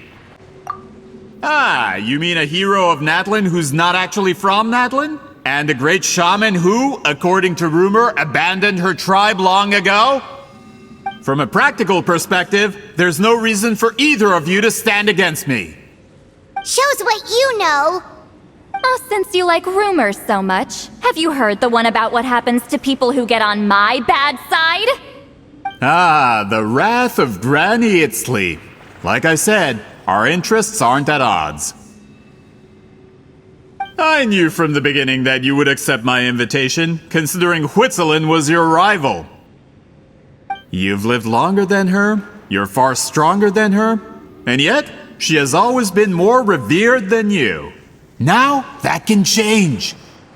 With the backing of the printing industry, I can take any book and send it to all four corners of Teyvat. This part of Natlan's history will be mine to tell. And in my version, I can erase the Battle of Seven Colors. You can be the one to have all the glory. That's not real history. That's a no, then? Your history means nothing to me. But it's not allowed to stand in the way of my Mora.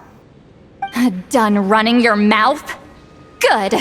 Before handing you over to the tribe, I think I'll have my way with you first. If this comes to a fight, per my contract, you're gonna have to go through me.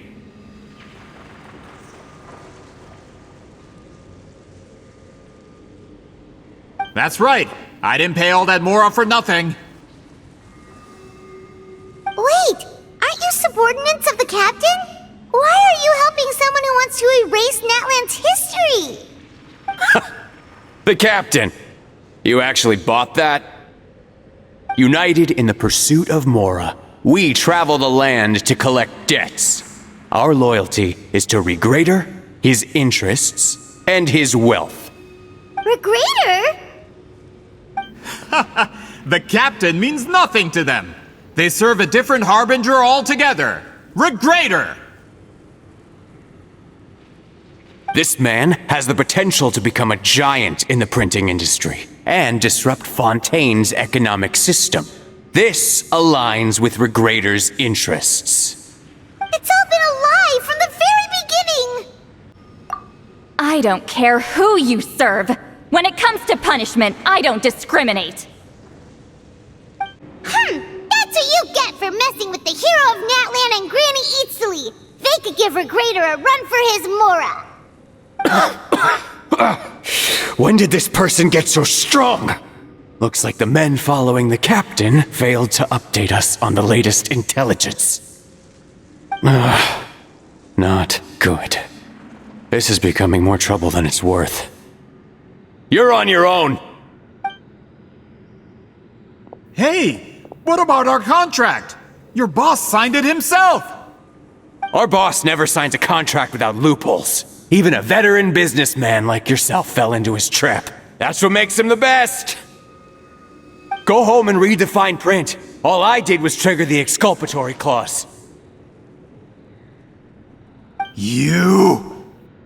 The other stipulations have been fulfilled. I set up explosives around the cave, strong enough to destroy this place, as instructed.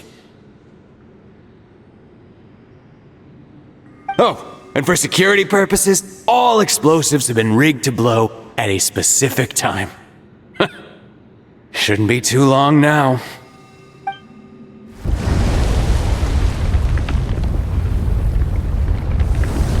What? This whole place is gonna collapse? You were supposed to wait until I made it out!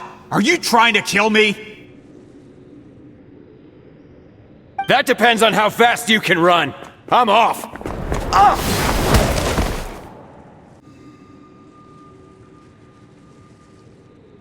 You think you can just waltz out of here? Traveler, stop them, and then we'll make a break for it. If I'm caught, I implicate my boss. Time for the backup plan. Wait, don't!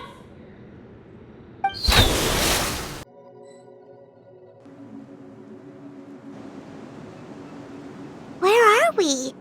Back in the maze? Our surroundings look different, though. What did that Fatui guy do? Good point. She'll know how to get out of here. Let's hurry. If we don't make it out before the cave collapses, we might never be able to leave. Let's see. See, Lolly? Oh, looks like it's not gonna be that easy. What should we do?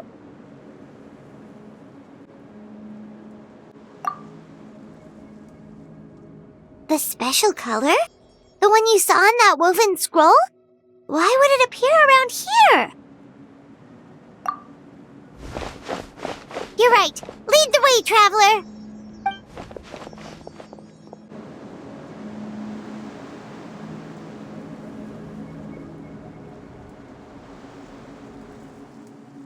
He triggered it just like that?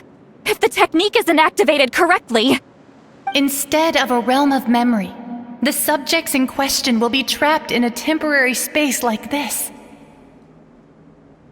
If you cannot escape in time, it's mutually assured destruction. But I can't fault someone for using it as a last resort. I knew it! Someone of your skill wouldn't leave behind memory fragments just to parrot instructions. You must have the capacity for conscious thought. I appreciate the compliment. It's been a long time, my friend. This is no time for a reunion! The cave outside is about to collapse. I know time flows differently in this place, but that still doesn't leave us much time. Can you help me get out? You misunderstand, Seatlali. I'm nothing more than a fragment of memory. There's not much I can do. What do you mean? This space can be manipulated, right? The exit of your maze. I remember its structure. If I create an exit here, I can leave. You just need to tell me how to manipulate this space. The maze you saw earlier was constructed using the memories of many warriors of Natlan. When people leave deep impressions on each other, their memories form connections. These connections are particularly strong between comrades in arms. That is how I created my maze. The connections between the memories were my needle and thread, and the special color was my fabric. But if that color is crudely combined with an isolated memory, one without connections, you get a place like this. This space is a combination of my color and your memories. There is no way to alter or construct anything within it, because there are no connections at your disposal. Over 200 years, and not a single lasting connection. This is my punishment, huh? Well, at the very least, you have a connection to me. Otherwise, I wouldn't be able to appear in this space. That's only because you never gave me a moment's peace. Still, it's a shame you're not around. You said it yourself. A memory fragment can't be used to create the connections I need. Seatlali. But now that I have the chance to talk to you again, I need you to give me an answer. Your special technique. You didn't pass it on to your students. You passed it on to the rival you could never beat. Me. What I want to know is, why? So you figured it out. After what I saw in the maze and everything you just told me, I'm certain the technique at the center of all this is the same one you taught me all those years ago. But you never brought up the fact that you used it to win a battle.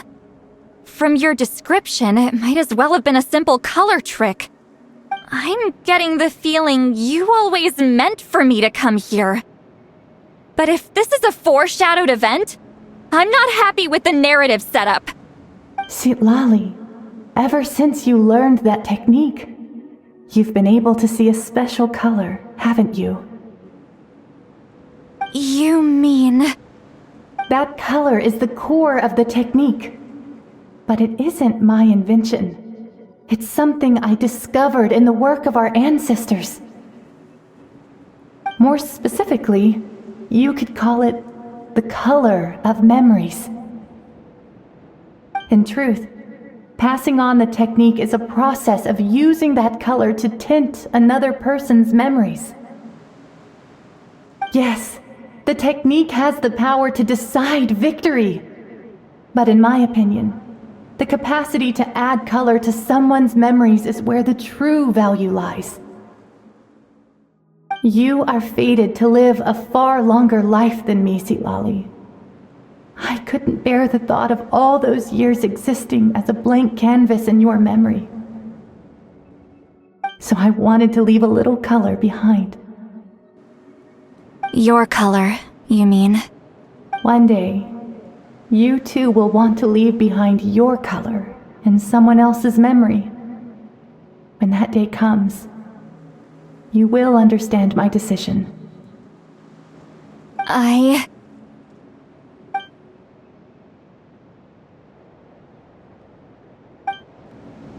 have to get out of here.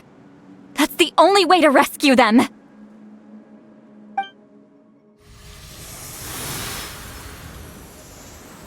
Sitlali, what are you...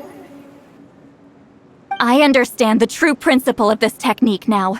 If I can't construct an exit, then I will separate this color from my memories by force. But you could lose a portion of your memories that way. I know, but my memory is just a blank canvas I've neglected for 200 years. My friends are worth the risk. Traveler? When you entered the realm of memory I constructed, I used your memories to learn about your recent experiences. I have a feeling you're the one who will be saved this time.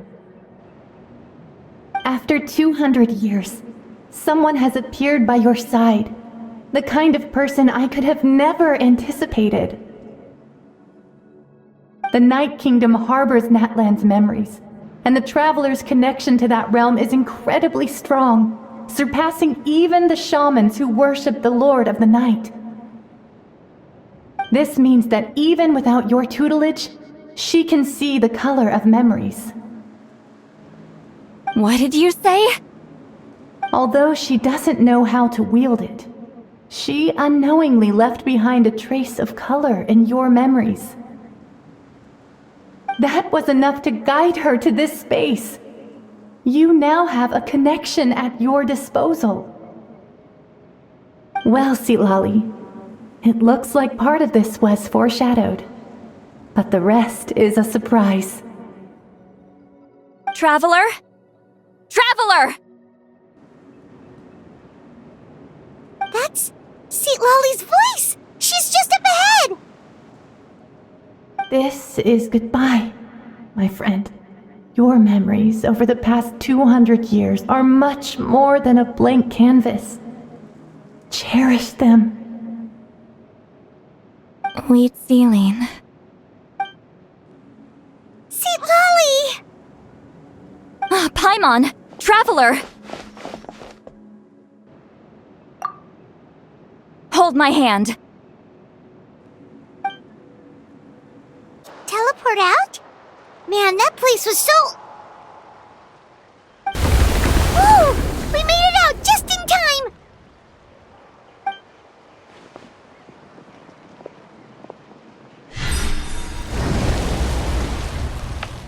Wonder what happened to the Fatui guy and the others.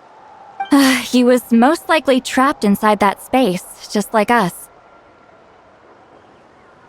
The external structures supporting that space would have collapsed with the ruin. Unless he managed to escape, he would have been crushed. He still preferred that to being caught, huh? They were standing a bit further away, right? They probably weren't pulled into the space. Maybe they already made a run for it. Hello? It's one of Malu Son's employees! Quick, restrain him! Oh, I can explain. I had no idea Malu-san was such a terrible person. I couldn't stop him from running, so I stayed behind and tried to find people to help rescue you. I'm so glad you managed to get out of there. Either way, the guards will take you back to the tribe. You'll be their problem. I understand. Anyway, I'm not here to harp on you. I just need to know one thing. Which way did he run? He went that way, but I'm not sure if you can catch up. That way? Unless he suddenly grows a pair of wings, I think we're okay. Traveler, Paimon, come with me. Hey, it's Elder Tlapo and a group of Ictomisaurs! They caught Montluçon! Something felt off about him yesterday, so I set a few things in motion. Looks like it's time for that foreshadowing to pay off. My bank balance! No! No! What's wrong with him? That's one of the tricks Claw uses to scare people. He makes people hallucinate the thing that scares them most.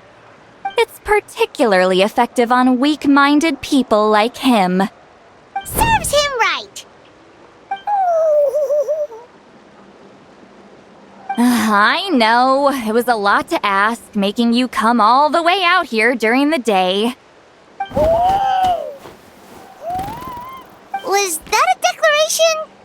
Elder Tlapo didn't appoint us to a whole other task, did he? Forget about him for now. The Ictomisaurs will make sure Montluçon doesn't escape before the guards arrive.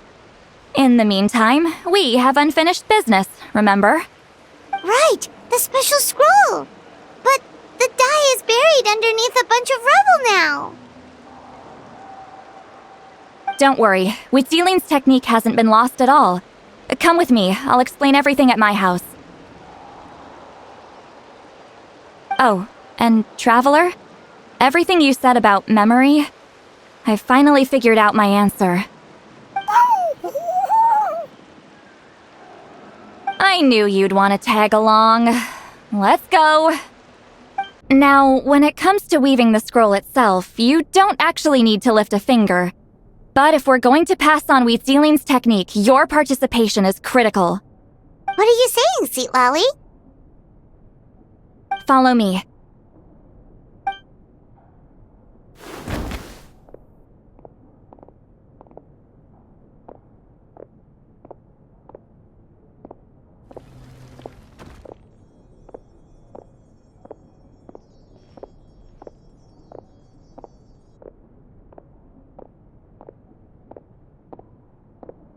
Whoa, look at this place.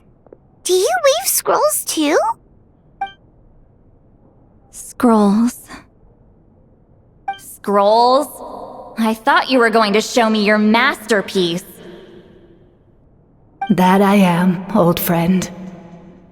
The technique I'm about to show you directly relates to woven scrolls. Fine. What is it? Something that can turn the tide of war or prevent a great disaster? You probably want to challenge me, right? I know you don't have the strength for a real fight, so I'll let you beat me with words. Old friend, my life is nearing its end. I'm afraid I don't have time for another match. Hey. Don't worry. I trust in the belief of our tribe that death is not the end, but the beginning of a new existence in the Night Kingdom, where everything is made of memories. So, do you know why our ancestors insisted on using colorful, woven scrolls to record our history? Because history is the memory of a people. We give our scrolls an orange hue, so the dead can still feel the warmth of the setting sun. We decorate them with kernels of grain fruit, so the dead can still enjoy the abundance of our harvests. I know that, but something this important? Why entrust it to me and not one of your students? As your friend, I admit, I'm being a bit selfish.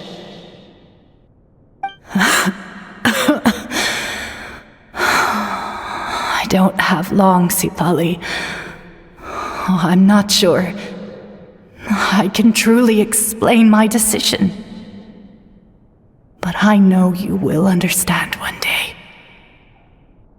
For now, will you accept my final request? Just this once. I understand now, Wheatsealing. Just like you said I would. Claw, help me move this outside. I'm going to color it.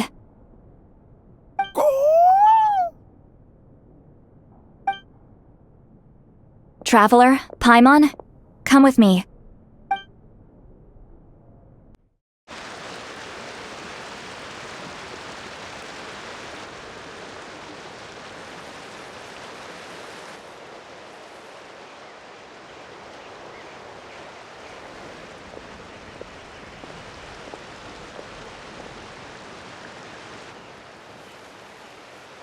We are like birds, soaring through the horizons of time.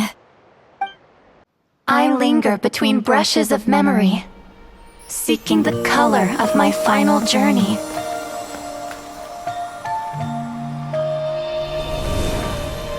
When I get there, may there be feathers to paint the sky, shades of rose.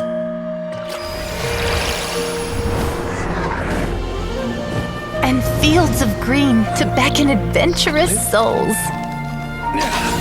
And azure oceans with which to sail into the unknown. And volcanoes too, where, despite the danger, hidden treasure waits to be found. And graffiti art, of course. Without that color, just imagine the dullness of night. Anything else? In the end, I hope everyone remembers my color too.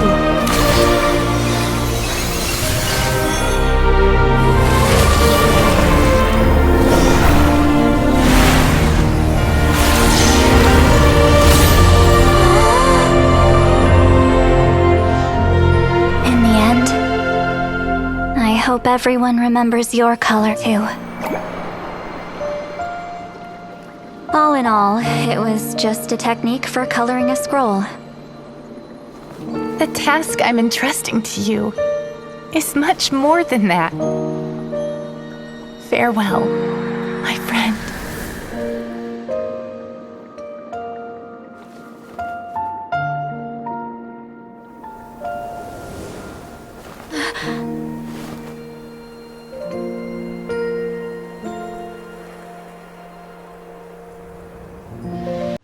I knew you would understand.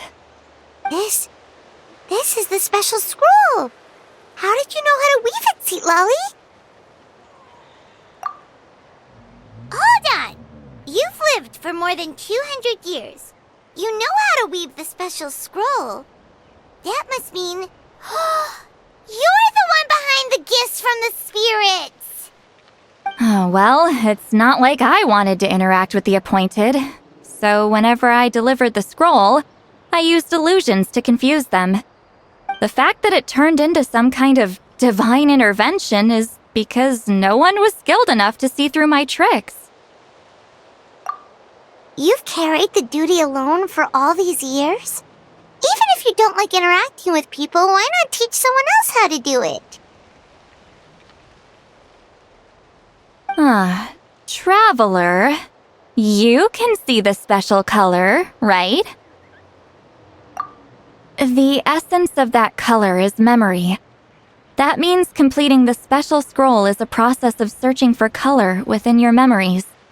Passing the technique on to someone means sharing your memories with them. You need to leave traces of your color in their memory, and they must do the same. Even though I only confirmed that today, I've had suspicions for a long time. And, well, ever since Wheatsealing died, I haven't wanted to form that kind of connection with people. Oh, yeah. It was her final wish, so I kind of resigned myself to taking on the burden forever. After all, I have all the time in the world.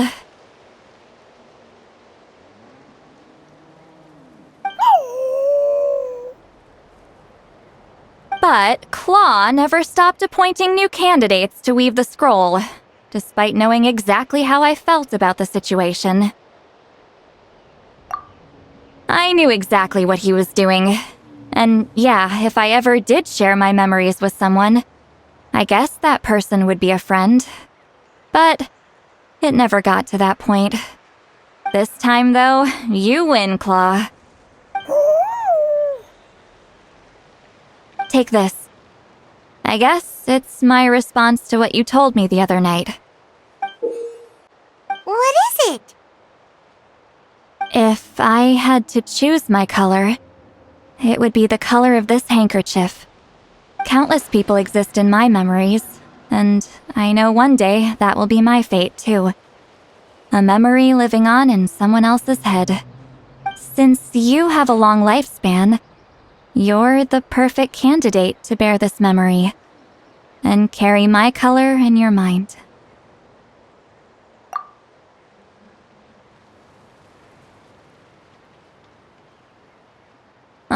Just keep it safe. And you better not forget my color when I'm gone. Whoa. It's a little early to talk about death, don't you think? It's only been a few seconds since we made the friendship official. Isn't that what friends are for? Okay, this is a serious commitment. Well, Seat Lolly, if the Traveler's going to leave their color in your mind too, it'll probably be gold, right? Actually, their mark is already there. Remember the mind-reading effect I couldn't fix? Well, I finally got to the bottom of it. Sharing senses allows communication to occur between the consciousness of different people. Naturally, memories are also involved in that process. Although I didn't know it at the time, we both have the ability to see the color of memory, which means that when I shared my senses with you, a connection was created between our memories. And that connection is what caused my original spell to go haywire. So, you can hear the Traveler's thoughts because you left traces of color in each other's memories? And that's why the Traveler could hear your thoughts too, because it works both ways, right? Quick thinking, but only those trained in the mystic arts can maintain that level of connection. That's why I can still hear the Traveler's thoughts, but not the other way around. There's no need to worry, though. Now that I've figured out how it works, I'll get rid of it in no time. Oh. I lied. Hearing each other's thoughts actually depends on the strength of the connection between our memories. So, after everything we just went through, I bet you can hear me again. I knew it.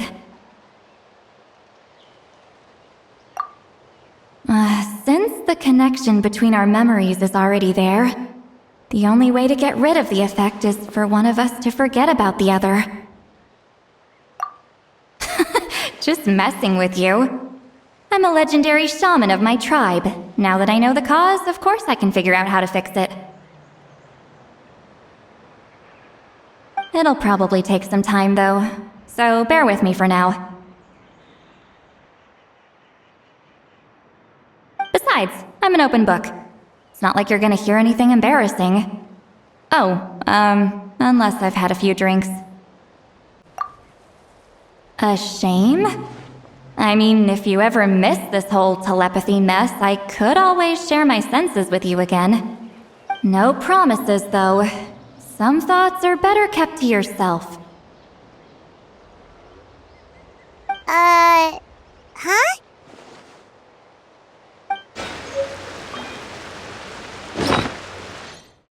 Ah, you did it? Your investigation into the Battle of Seven Colors must have been fruitful indeed. I do hope you share what you learned. Wow!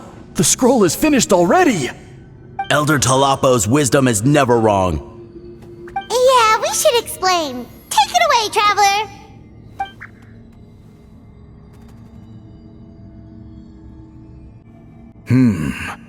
I see. You don't look surprised at all. It makes perfect sense. History is the memory of a people. If we want to depict it, a dye derived from people's memories is, of course, the best choice. Now, it's just a matter of preserving this secret technique. From your description, it sounds like learning the technique requires the previous holder to share their memories. Well, yeah. In that case, I must work with our priests to reinvent the technique based on the principles you described. After all, memories are precious things, meant to be shared with those closest to us. I cannot take that choice away from you, Traveler. You completed your task admirably.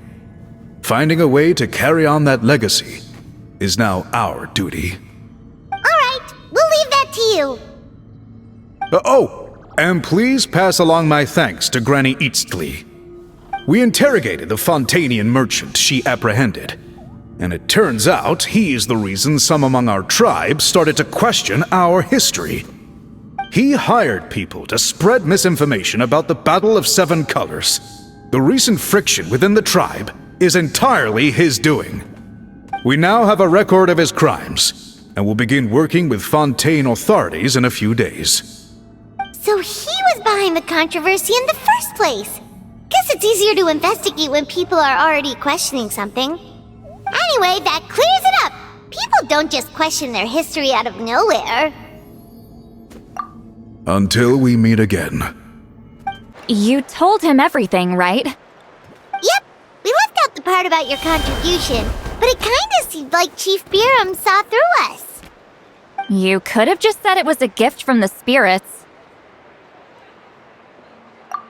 I guess he is different from the previous chiefs. But if he figures out it was me all these years, I'm in for a world of trouble. There you are! I've been looking everywhere for you. Oh, it's the other Fontanian researcher. He wasn't taken away with his boss? Please, call me Allier.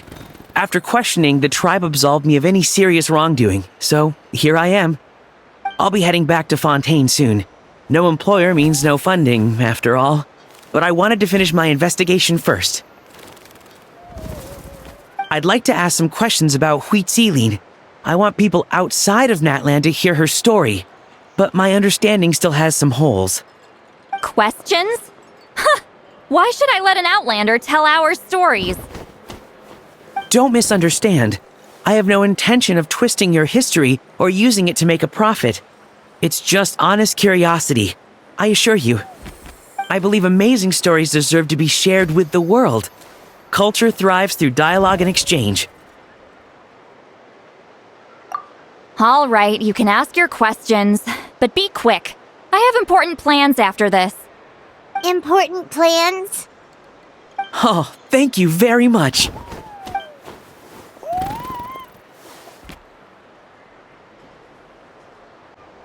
Another day, another drained social battery. Hold on. You owe me a pair of books. Oh, that! When it comes to light novels, your memory is like a steel trap, huh? You're telling me. Yeah, it's not gonna be easy. You might need to go to Yai Publishing House in person. But I don't need them right away. Just don't forget, okay? Of course! We'll get them sent to you as soon as we can! Sent to me? Nuh-uh. I don't want a stranger knocking on my door when I'm hungover. Here, just take this. And this is? The key to my house. Don't bother knocking next time. You'll disturb my sleep.